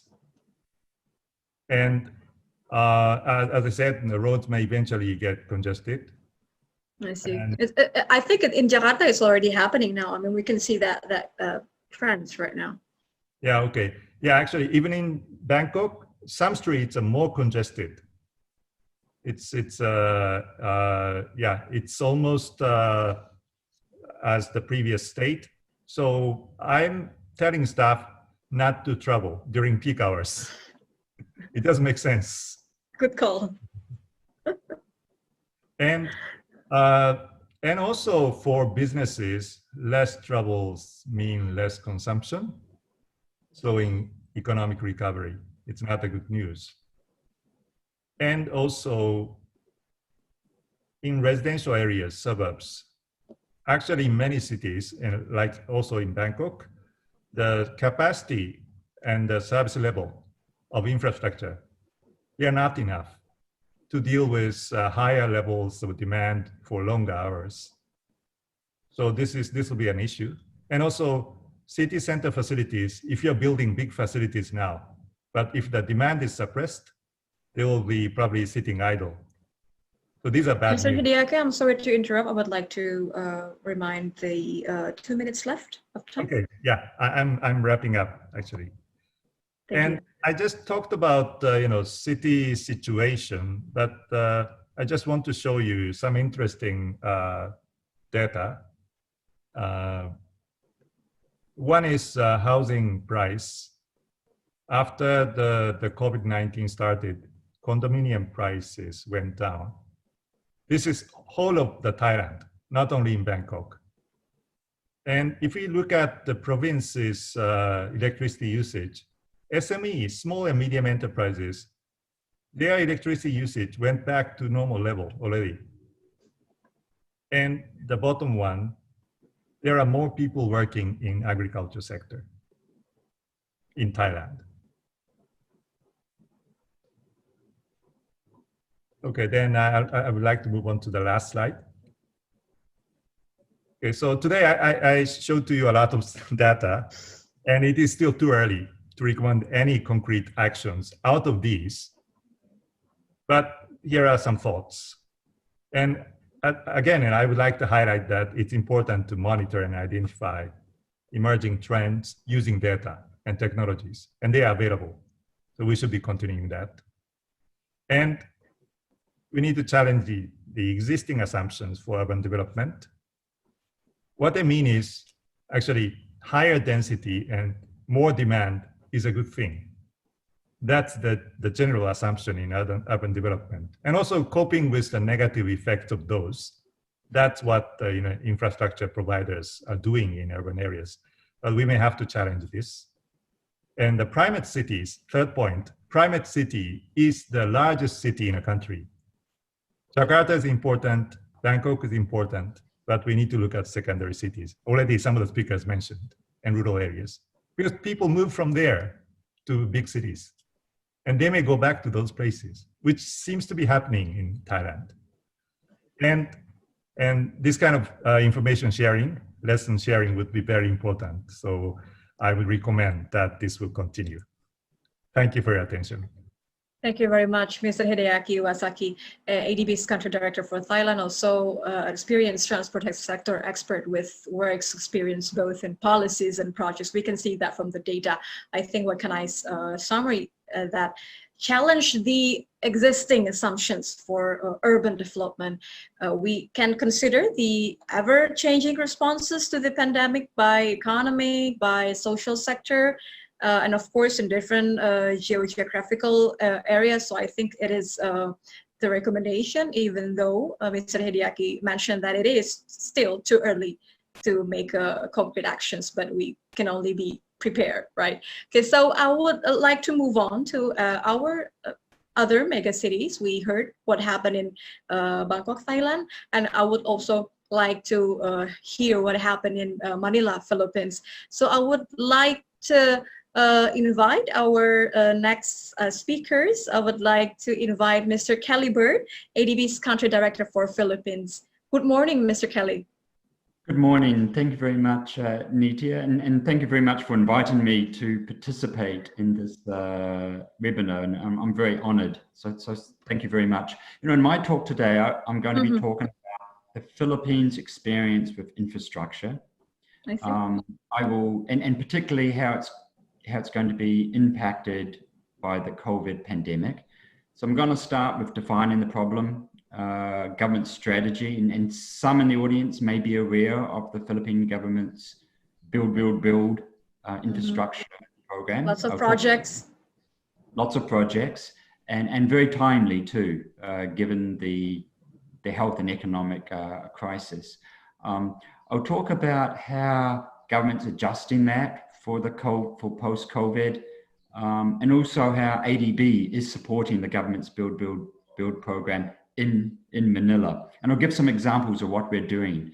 I just want to, reiterate that mass public transportation is still going to be critically important. When you have large urban centers, you have to move people around. I think, during this pandemic, there will be underutilization of that, but we still have to remember the long term, the next 20, 30 years, and make those, and prepare for that as well. So if you can put up my first slide. Next slide, please. I just want to define the problem. You'll see this is the natural city of Manila, 1992. If you just look inside that red figure with the red shaded area, the black border lines show the Metro Manila administration, the administration boundaries of Metro Manila. But the natural city is defined by that red shaded area, and that's determined by satellite data, night lights. And so when you get that night light satellite images, that's natural Manila. Fast forward 14 years, and you've seen the natural city of Manila expand tremendously. And by 2016, it was estimated to be approximately 40 million people in that massive natural city. So transportation infrastructure has got to be very important. But coupled with that rapid urbanization is the Philippines' underinvestment in infrastructure. So if you look at the next slide, this is public spending on infrastructure as a percentage of gross domestic product. Up to about 2013, government was spending around 2% of GDP on infrastructure. Under the current government, when it came in 2016, it started to increase those percentages. And so it introduced its Build Infrastructure program, and infrastructure spending by 2019 got up to about 5.5% of GDP. So it more than doubled. So infrastructure spending was core to this government's economic social program.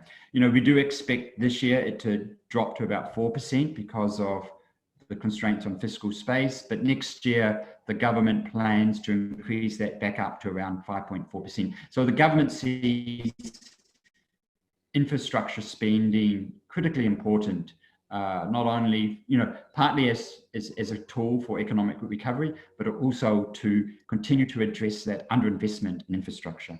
So we turn to the next slide. With rapid urbanization, with underinvestment or past underinvestment infrastructure, what we have found is huge traffic congestion in Manila. So if you shift to the next slide, please. So what does this show? This is work that's done by our economic research department at ADB, and they have predicted the speed of a car in Metro Manila on selected days. And we look at those two bottom lines, that shows just before the lockdown. And if you are traveling in Metro Manila between 6 a.m. and 6 p.m., you'd be traveling around 20 kilometers per hour. So you could imagine, that's how congested it is. During just slightly after the lockdown that was imposed in March, traffic improved up to about just over 30 kilometers per hour. But can you imagine it, driving a car in Metro Manila 25 kilometers per hour between, for most of the day? That's really slow traffic. If we turn to the next slide, this is just another reformulation of that. It's predicted speed by distance to the city center. Again, the bottom figures, the horizontal axis is the time of the day. But what it really tells you is that again, between 6 a.m. and 6 p.m., you know, if you are up to 10 kilometers away from the city center in Manila, you'll be driving around 22 to 25 kilometers per hour. So it can take you something like 2 to 3 hours to get to the city center. So that's a result of rapid urbanization and underinvestment in infrastructure pre-COVID. This is just what happened during COVID. The lockdown was imposed in March. It went until June, but this shows the visits to public transport stations slumped 80%, kind of similar to other countries in the region. Picked up again, but it's kind of plateaued around 60% due to the restrictions on the use of public transport. As the economy starts to open up again over the next 3 to 4 months, we should expect to see that increase. If we turn to the next slide, given all these, you know, rapid urbanization, traffic congestion, etc., government in 2016, when the new government came in 2016, they established the Build Infrastructure Program. And they estimated in anywhere between 160 and 180 billion dollars in infrastructure needs by 2022. So they identified over 100 infrastructure projects around the country that they wanted to focus on. A lot of it is on mass public transport projects, and they're aimed to help to decongest Manila, but also to stimulate population shifts further north. So to help to ease population pressures in Metro Manila. For example, they're developing the new Clark City, which is about approximately 80 kilometers north of Metro Manila. So a lot of infrastructure now has been built around between Manila and that new Clark City in order to make it easy for people to live and travel to New Clark City. Part of their government build, they've got some cross-cutting themes, you know, connect regions, to promote environmentally sustainable development, reduce CO2 emissions, etc. They've also adopted a number of different financing modalities, overseas development assistance like ADB, but also PPPs and government spending. If we go to the next slide, for COVID, the government has made adjustments to their strategy. And first of all, they see their infrastructure investments key to the economic recovery in 2021 and beyond. So they are focusing on those set of infrastructure investments that are procurement ready, and they have high economic growth and employment multipliers. They want to look at those infrastructure programs that promote long-term competitiveness, livable cities, climate friendly, but they also have to fit within the government's medium-term fiscal sustainability framework.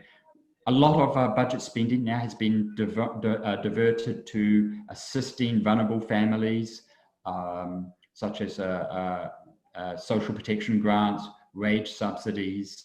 Tax revenues have fallen, so the budget deficit is going to be much larger than normally. So those infrastructure programs have to fit within that fiscal framework. But they also recognize that the investments that they will be implementing, particularly mass public transport investments, have to allow for flexible social distancing concepts and measures. You know, when you do have a pandemic or there are risks, you want to have certain spaces between passengers. But hopefully when a vaccine is discovered and distributed, you know, those social distancing measures can be relaxed over time. If I go to the next slide. I'm sorry to interrupt. I just want to remind the 2 minutes time left for the presentations. So let's go to let's go back to the slides then. Let's go to the next slide. So ADB is supporting Metro. Next slide, please, to the map. Yep. So here we have going back to Metro Manila. So the Asian Development Bank has a large program with the Philippines where we are helping to prepare infrastructure projects, and some of them we will finance. So a couple of years ago, we approved a $300 million loan, which was dedicated to providing quality preparation of infrastructure projects. So we're able to finance global engineering companies to work with the government to prepare these projects. And some of these projects we are financing. So if you look at this map, we've got a number of different projects, and they are focusing on railway systems. So it's from New Clark City way down to the south of Luzon. We're looking at safe pedestrian walkways that are helping to connect passengers with the different stations in Manila. We're focusing on light rail. So we have what we call a MRT4. We're also working with the government of Japan to finance partly some of their subway that they've started. And then you'll see across Bataan and Cavite, the harbour, we've got a harbour bridge that we're now looking at, a 32-kilometre bridge. All of this together are designed to help decongest Manila, promote or shift populations further north by ensuring that they've got efficient transport, but at the same time, making sure that the environment is safe for passengers, that they are designed in a way that they are accommodating the needs of mothers with children who are traveling on public transportation, elderly citizens, and persons with disabilities. So let me just look at, I'll quickly go through some of these projects. If we go to the next slide. This is our North-South Railway project. It's about, I think it's just over 100 kilometers long. It's in 4 segments. The first segment in the red dotted line is from New Clark City to Manila. And that is, we had that approved last year. And in the last couple of months, we've just signed all contracts, $2.4 billion worth of contracts to do the civil works of that. So that'll be starting very shortly. Government of Japan is doing the yellow line. And then again, with Government of Japan and ADB, we're financing and constructing the third green line. And that will allow a seamless transportation of passengers from New Clark City way down to the south of Luzon. And the fastest train will be about 160 kilometers. And we expect 1 million people to be using that by 2014. Let's go to the next slide. That's just a picture of what the station will look like in Manila. That will link the different lines. Let's skip this slide. Now this is another one, what we're talking about, making safe pedestrian walkways. Now if you look at Manila and you go down EDSA, you'll see people lining even on the street to catch a bus. So it is quite dangerous and it's unsafe. So what we're doing with the government is building up to, as a pilot, about 5 to 6 kilometers of elevated walkways that are not encroaching on the road or on the pavement. It's using some very good engineering technology. And that will, it'll be quite wide, providing very well lit and a safe walkways for passengers who are going to connect to buses or jeepneys or train stations, but it's also designed to help promote walking culture as well. And that'll be approved this year. If we go to the next slide, these are just some of the bridges that we're doing. So we're going to construct, we're approving next year, 3 iconic bridges that are going to help decongest certain choke points in Manila. And then we could turn to the next slide. This is going to be the Bataan-Cavite Bridge. Sorry, go up one. Slide. Yeah. Yep, so this one. So this is the one that I was talking about now. This one, we have completed the feasibility study with the government. We're now in the detailed engineering design stage. So last week, the Department of Public Works just signed a $50 million contract for designing this bridge. This will be a 32-kilometer bridge over the harbor, linking the province of Cavite and Bataan. And this is really designed to help decongest Manila and help promote population and economic shifts towards north of Manila. And I'm gonna, because I know my time is up, I'm going to finish that. So thank you very much. Thank you very much, Mr. Kelly, ADB's Country Director for Philippines. Now, now that we heard all the comparative solutions and recommendations and what's going on in other mega cities, I mean, we're not talking about Jakarta only, but we also heard what's going on in Manila and also Bangkok. So I think I would like to move on to our next speakers. We have Miss Dasha Spasojevic from Monash Art Design Architecture Australia. Good morning, Dasha. Hello. Hey, so I'm aware that you are a researcher, and can I just say that the pandemic now, it feels like a battle cry for everything that has the public usage mark on it. But I would like to think that it is another form of disruption. It depends on our perspective.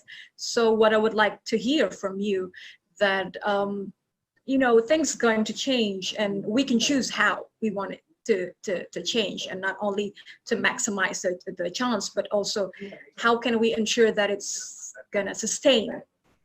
So how should sustainable development, if we're talking about infrastructure development, and especially if we're talking planning on post-COVID-19? Yes, I think every crisis, as actually all the speakers have said, every crisis actually has this component of reflection and rethinking of how we are actually operating. But yes, I think maybe the best is to start with the presentation, because that question was a great introduction in what I'm going to actually talk about. But Nitya, I have a question for you actually. Oh, sure. Okay, I hope I can answer. So everyone today is talking about urbanization. What do you mean? What do you think by what is urbanization for you? Well, I think urbanization for me, it's some kind of, we're talking about smart cities, if we're talking about people that can have a good quality, not only for have a infrastructure, but also have a good quality in life, I think. Yeah, but urbanization is basically more people, right? Like people. Yeah, sure. People, yeah. And everyone was talking, all the other panelists, I think, were talking about urbanization from this really big scale, zooming out. And I'm now going to actually zoom very in, so straight into the very, very ground level. I like that. Talking with people. I'll share my screen. So I hope that if you're asking me about what is more people means, it doesn't mean that we're going to face more problems, because it's going to be like packed and, you know, more dense in terms of this mega cities. Well, let's see. So yes, my name is Dasha. I come from I'm a researcher, PhD researcher in architecture at Monash University. And today I wanted to tackle this challenge that is in front of us of rebuilding or regenerating the cities from a very specific perspective, which is this, you know, as I said, a perspective from the ground, like very messy, very confused, with people directly. So what does it really mean to sustainably regenerate cities, regenerate communities?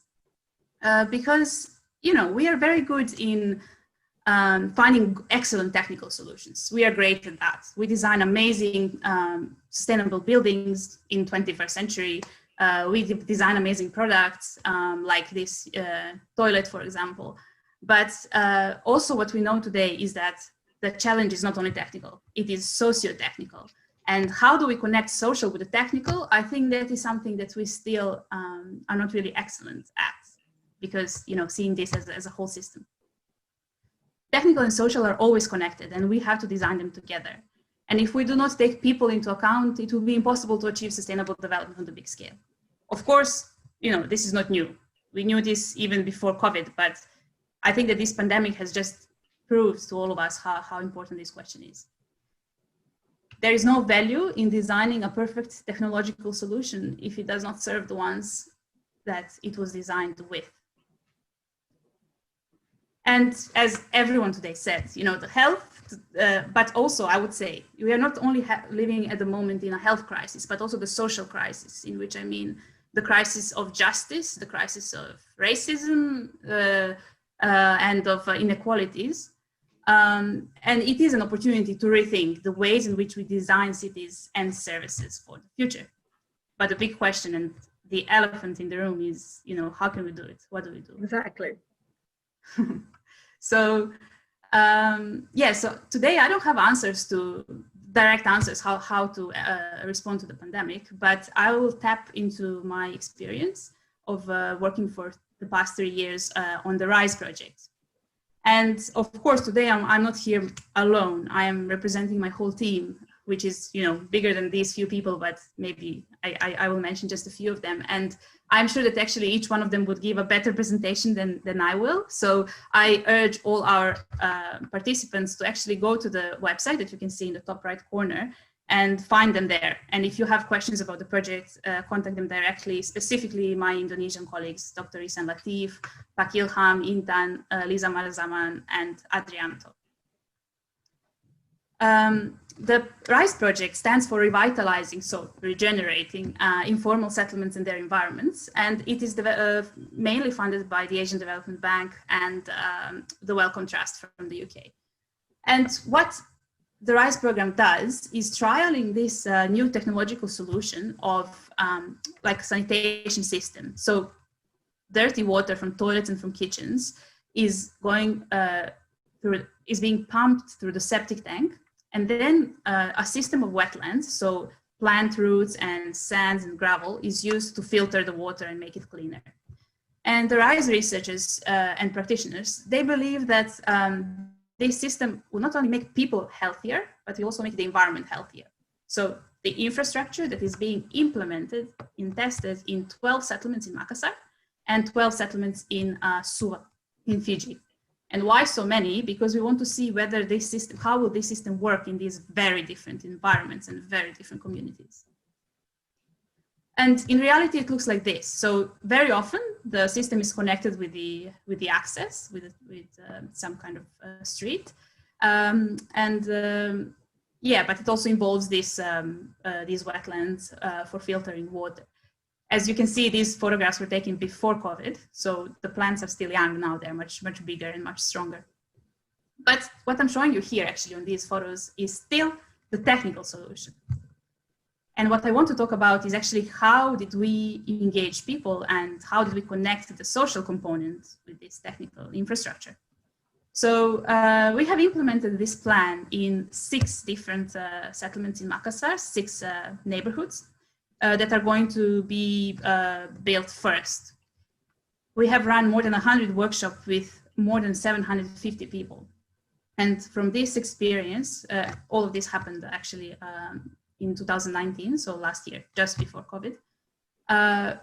What I was thinking that would be useful for today's seminar is to actually go back to that experience and kind of extract what I think would be useful to think about now when we go to designing things post-COVID, so after COVID.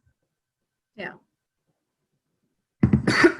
And I think it's closer than we thought. I mean, we're not talking about in a real timeline, but I think it's closer than we thought. Yes. So I have 10 of them. I'll go quickly because I know the time is short. Thank you. Excuse me, too much talking. Okay. So the first one is invest in the meaningful community engagement process. This is really important, and I will, I think, go back to this a few times. So the process that we have implemented, I have been designing it for 1.5 years, and we have been running simulation workshops with students at Unhas University to make sure that this kind of engagement that we have is really engaging people in the right way. Because, for example, if you are a funder, let's speak from the perspective of funder, there is always a project timeline.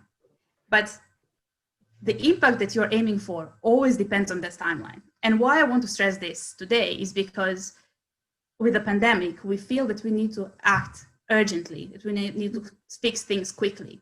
But what is really important to remember is that it really takes time to create relationships, to create these meaningful relationships. And that maybe even though we are in an urgent situation, we should not rush with solutions immediately, but think about the impact that we actually want to have. Think about groups and about individuals. So sometimes it is really good to discuss some questions and some things in big groups like today, but very often we also need to talk with people, as Indonesians would say, heart to heart. So door-to-door communication is very important. And even though in big projects, especially big infrastructure projects, this can seem impossible, it is not impossible. Because the moment in which we assume that we know what people want, at that moment we start building for ourselves and not anymore for people that we are actually supposed to build for. Always connect with local values. We didn't call this process, co-design or participation. We called it PANRITA, which is short for Perencanaan Rikampungta, but it is also a word, and I'm sure that all of you listening today know what PANRITA means. So someone who has PANRITA, someone who can see far, who has a strategy, someone that the whole village goes to ask difficult questions. And PANRITA was something that resonated with people that we worked with, and they didn't see this as yet another project. So do not just repeat the projects. Every community is different, and think about an approach that is tailored for that community. Make a space for safe and open discussions.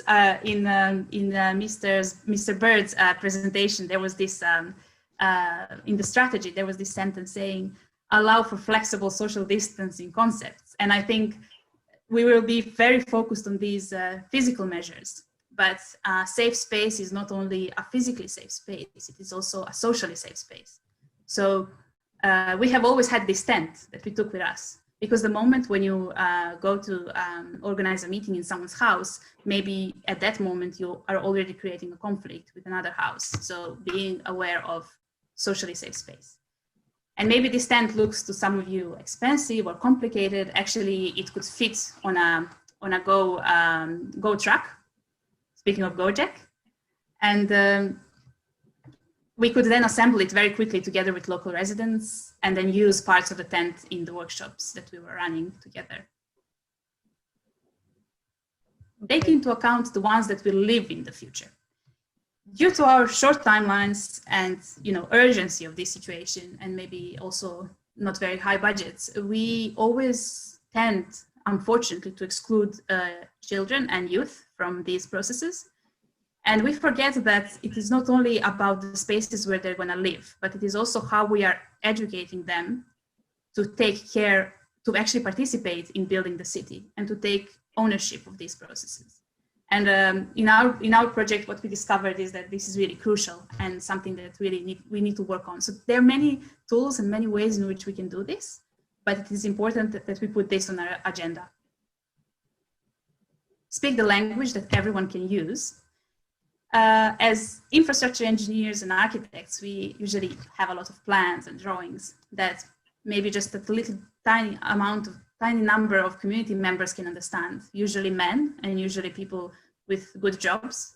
And then this is just a motivation to, even when it comes to post-pandemic projects, to think about ways in which we can communicate our projects that do not use technical language. So here, this RISE infrastructure, we were designing it on the ground.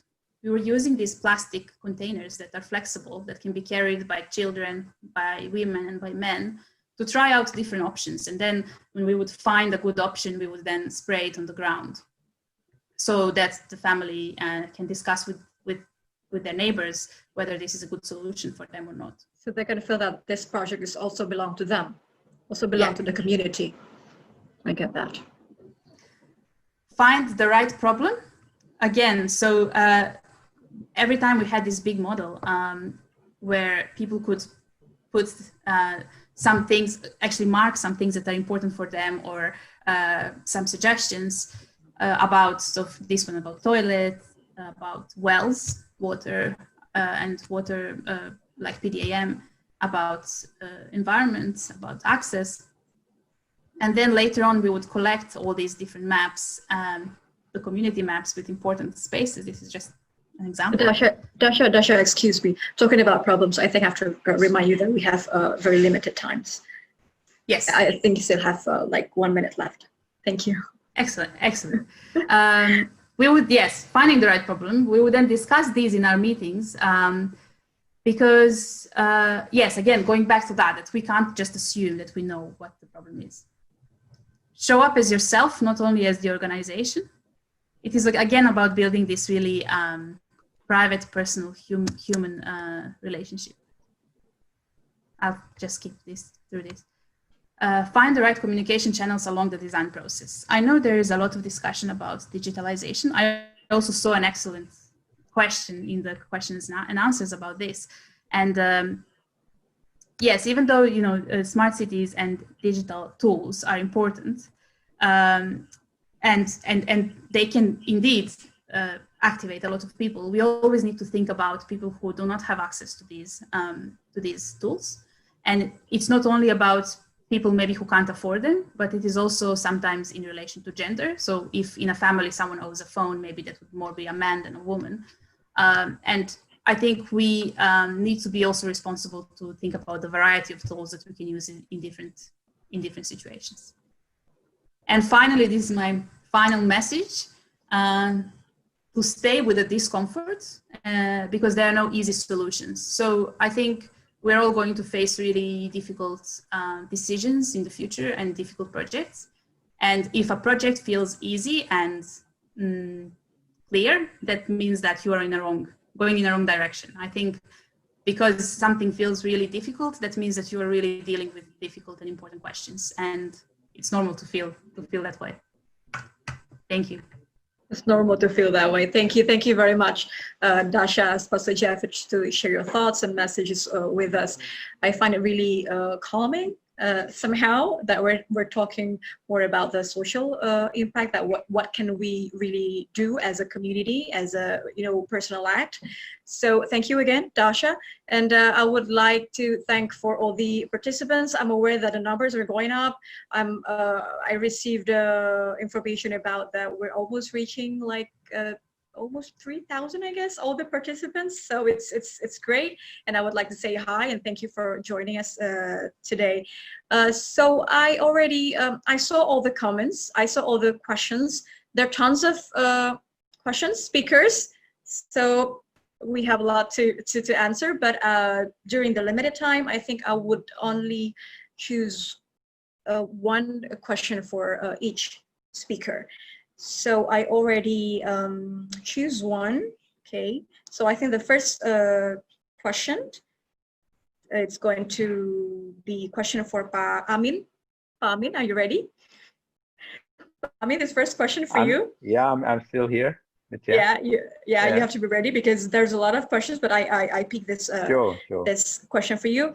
So this question is from Rifda Ufaira.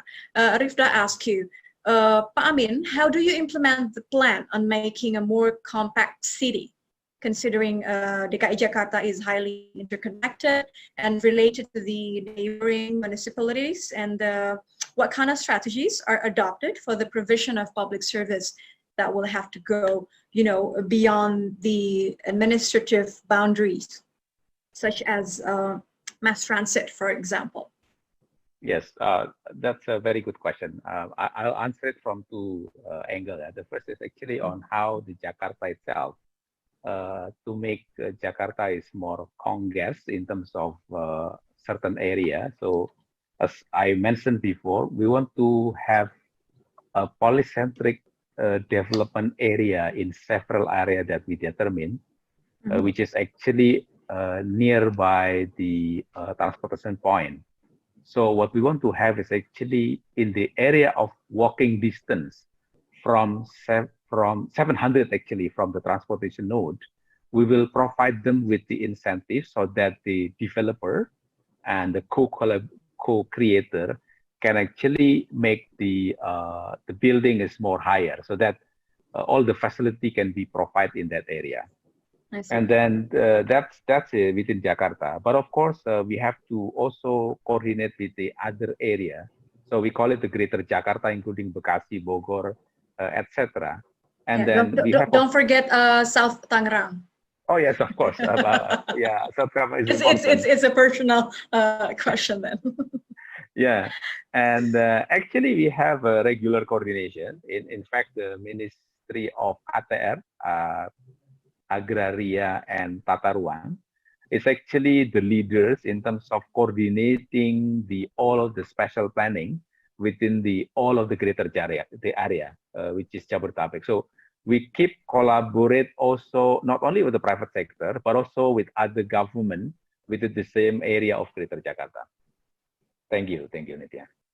Okay, thank you very much, Pak Amin, to answer. I hope our attendees, Mbak Rifda Ufaira, I hope the answer is clear. I'm aware that there's a lot of questions also to Pak Amin. Maybe we can have all these answers, and we're going to discuss this on another webinars. So I'm aware that we already have another questions for the other speakers. I'm just gonna choose one of them. Wait, because there's a lot of questions. Okay, so I think this question is goes to Mr. Hideaki. So Mr. Hideaki is from Dita, from University of Indonesia. I think, oh, this one is interesting. So she stated the fact that the increasing density of the mega cities has allowed to greater connectivity, to mobility, that it keeps adding. So it helped to make the cities more sustainable. But at this point, how do we manage density when contagious disease risk turning this advantage into threats? And because coming out of this pandemic, urban resilience should be a top priority for policymakers. I think what she would like to ask is, where does this policy maker stands for this issue? Yeah, thank you, Nitya. And actually, I was reading this. Some other questions I already answered, but this one is a tough one, actually. And I know that's why I picked it. Yes, and this is really going back to my first slide on urbanization and its challenges. And urbanization is basically built on higher density, more people, as Dasha also mentioned. And that's a good thing. And that's the whole assumption for building or planning anything in urban areas. But now that's being challenged. That's the challenge I was talking about. And probably practically approach that can be taken is to develop secondary centers closer to your homes and also secondary cities. So that way you can control the density in the main city center. Otherwise, basically people try to come to a bigger economic center and bigger, economic location in the biggest city. So at this moment, I don't have any good solution, but that may be one practical way. And I understand that Jakarta is already trying to do that. I see. And I recall that you mentioned that it is still too early to make such an action, like immediate action. Yeah. Thank you very much. Yeah, Nitya, but I think Jakarta is already taking good actions. I believe. Yeah, we could only hope so, because I think it's the ever-changing situation. I mean, the restrictions also adapting to how it's, how the changes goes. We can only prepare, I think. And I actually have one more question for you. And this is coming from Risa. This is for Mr. Hideaki. I think her question is that, what is the strategy to support the operator or local stakeholders in financing the urban transportation project? I think it's one of the profession, I think it's profession, yeah. Yes, again, this one is a very, very difficult question. Again, and basically we are talking about rail-based systems. Subways or elevated, they are very costly, and they are possible because there's high density and high demand. But if that is not happening, I think their financial viability will be in a question. That's what the question this question says. Yeah, probably public sector will have to play a bigger role in this. If they see that there are benefits associated with investing in urban public transport systems, which I believe is the case, then probably public sector will have to also play some role, and also using land value capture or other modalities to get wider revenue sources for building this kind of system. What do you think, Mr. Kelly? I mean, I'm sorry, I want it to be a more collaborative session. So I would like to move on to Mr. Kelly. What are your thoughts about this, Mr. Kelly? I mean, if we're also talking about the laws, we're also talking about the regulations when we want to modifying, improving the public spaces. What do you think about this? Okay, can you go back to the first question? This is in terms of public transport systems. Oh, yeah. The first question that I also asked Mr. Hideaki was the question from Risa. She's asking that what is the strategy to support the operator or local stakeholders? And I'm adding the question is because there are laws and regulations in cities if you want to talk about modifying the public transport or public facilities. Okay, both of them are in a way related. So on the first question, if I just look at what the Philippines is doing, so, in the past they relied heavily on the private sector, and back in 2010 they introduced the public-private partnership modality as well as a way for financing or sharing the cost and the financing of infrastructure.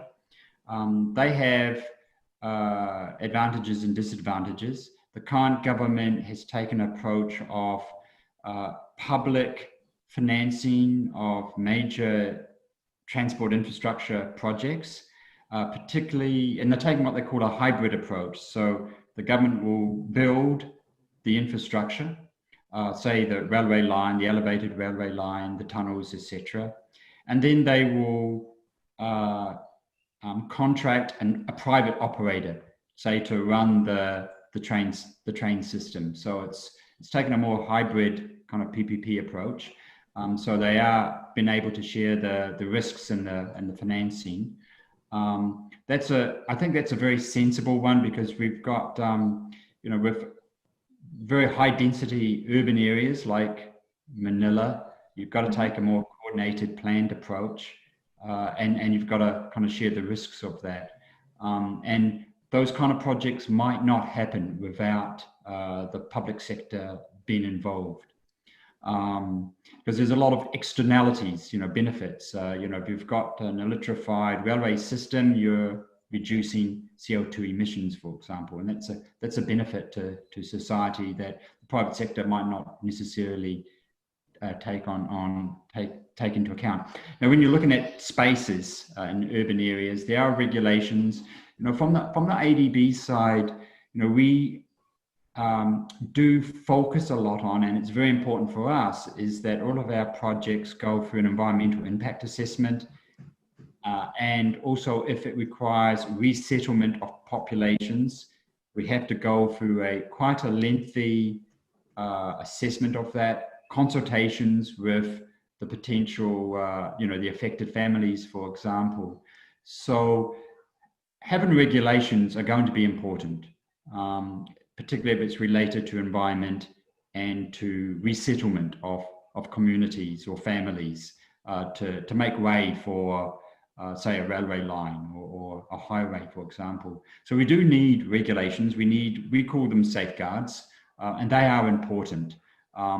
There may be, on the other hand, other regulations that are impeding, that are just high cost, that are nuisance, that don't have any benefit. And yes, those ones should be streamlined, simplified, or even removed. But critically important are those environmental and social safeguards and regulations. They are very important. Thank you very much, Mr. Kelly. So I have this questions for Dasha.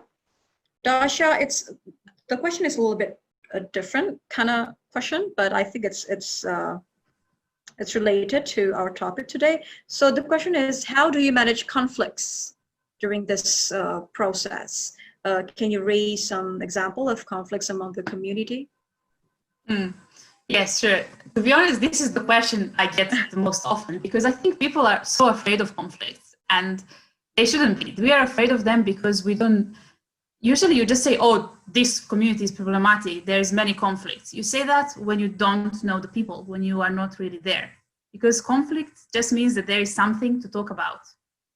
And when it comes to infrastructure, now going back to this big scale that everyone else is in, infrastructure is not just something technological, because everything that happens afterwards, everything that happens later in the city, depends on how the infrastructure is designed.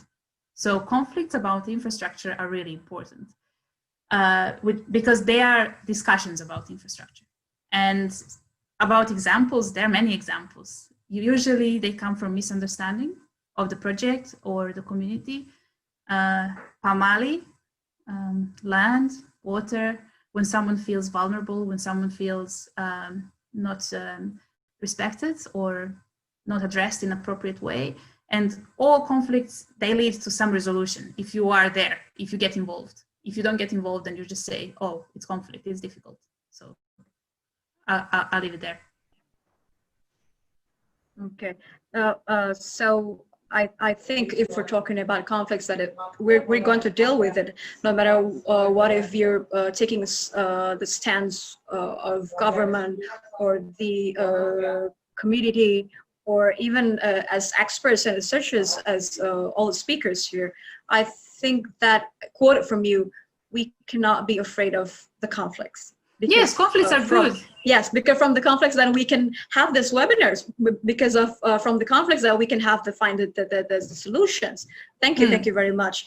And I hope that the Vieni Andro Prasetyo, that's the one who asked questions, I hope that Dasha's answers would at least enlighten your spirit to not be afraid of the conflicts itself, because I think it's the thing that we have to deal with every day.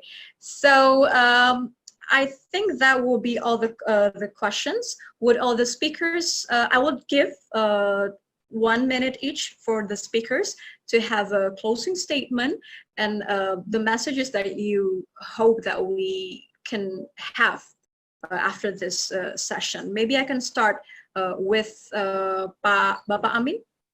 Can you have a closing statement for us?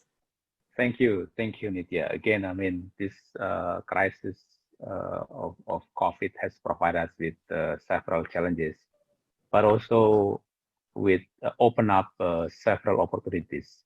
So it's time for us to rethinking our city and also making some of the structural changes in our city, so that we can have a more livable city for us to live together with even a better social interactions amongst the people living in the city. I guess that's my final notes from this webinar. Thank you. Thank you very much, Bapak Amin. And I would like to move on to Mr. Hideaki. Hideaki, can I have your a final message for this international webinars? Yeah, thank you, Nitya. And thank you again for inviting me for this seminar. Actually, it's a lot of learning experience for me. And going forward, one thing I didn't mention in my presentation is actually ADB is financing a private sector company to build 2 elevated railway lines, which will be serving the suburbs of Bangkok. So looking at the travel behavior change trend, probably, I think these will be a useful investment to connect, suburbs, not really to move people to city centers to create more congestions and more risks. So, and also probably we need to look at other types of similar investments in suburbs, so residential areas, to improve their quality of life and probably productivity, and probably they can also contribute a lot to economic growth. So that's my final statement. Thank you. Thank you very much, Mr. Hideaki. And I would like to move on to Mr. Kellybert. Please, Mr. Kelly. Thank you very much, Nitya. Just very briefly, I want to sort of emphasize that you know, the COVID pandemic has exposed existing problems related to our massive dense cities, you know, mega cities like, for example, Manila. And what it tells us is that, you know, we still have to address those problems about congestion, about pollution, etc. And those solutions do require a smart way of approaching it, but mass public transportation will be important. We do, you know, not only, you know, that's going to be important, but it's got to be done efficiently and safely. We've got to create those spaces, and I think what Dasha said, it's not just physical spaces, but it's also those social spaces that are important in urban areas. But also, you know, COVID is intermingled with climate change, and I think we do also have to address those issues around climate change, you know, whether it's kind of the transportation that's adding to that, energy sector, etc. So I think the other kind of the three issues were the three takeaways for me from this webinar. So thank you very much. Thank you very much, Mr. Calibert. And last but not least, Ms. Dasha, your thoughts of it. Yes, I will be short. I'll just repeat what I said because I think that's the most important. So if it is hard, if it gets hard, when it gets hard, don't go for the easy solution because probably it's the wrong one. I love that. I like that very much. Thank you very much again. Thank you for all the speakers. Bapak Amin Subakti, Chief of Governors Delivery Unit of Jakarta Provincial Government. Thank you, Mr. Hideaki Wasaki, ADB's Country Director for Thailand. Thank you, Mr. Calibert, ADB's Country Director for Philippines. And also thank you very much for Dasha Spasujevic from Monash Art Design Architecture Australia. And I also would like to thank all the participants, the thousands of participants that are joining us today on our international webinars. I know that there are limited times. I know that I cannot read all the questions, but it's been heard. All the panelists and all the speakers have read it. So I think what can we have a conclusion about this issue today is that, you know, post-COVID-19 may seem like it's really, you know, ahead of a time, but I think it's something that we have to prepare because it's real close. And I think this pandemic is the perfect opportunity. I quoted our governor of DKI Jakarta. It is the perfect opportunity to reset our urban transport systems and rethink the better solutions to our country's long-standing problem in transportation and public facilities. And I think it's about time we rebuild our cities with safer, more accessible transport and, you know, redesign roads with bicycles lanes, like Mr. Hideaki mentioned, and sidewalks, because who likes commuting through hours and hours of traffic? I know I'm not enjoying that, but I think we need the public facilities in a more accessible, more effective, and also in a sustainable approaches. So once again, thank you very much for all the speakers. Thank you very much for our keynote speakers. Thank you very much for MRT collaborated with Kompas TV for this event, supported by Gojek. Thank you for all the participants who's joining us on Zoom application and on YouTube live streaming. Thank you for your time. It's a privilege for us to have this kind of webinar international. And I would like to remind that we will have another session. We will have it in precisely 2 p.m. And we're talking more about how to rebuild cities post-COVID-19. So once again, thank you very much for all the speakers. I will give all my thumbs up for everyone who's joining us today. Thank you everyone, and I hope everyone in good health, good shape, and we can talk about this through and through. Thank you very much. Assalamualaikum warahmatullahi wabarakatuh. Good afternoon, everyone. Take care and have a great day.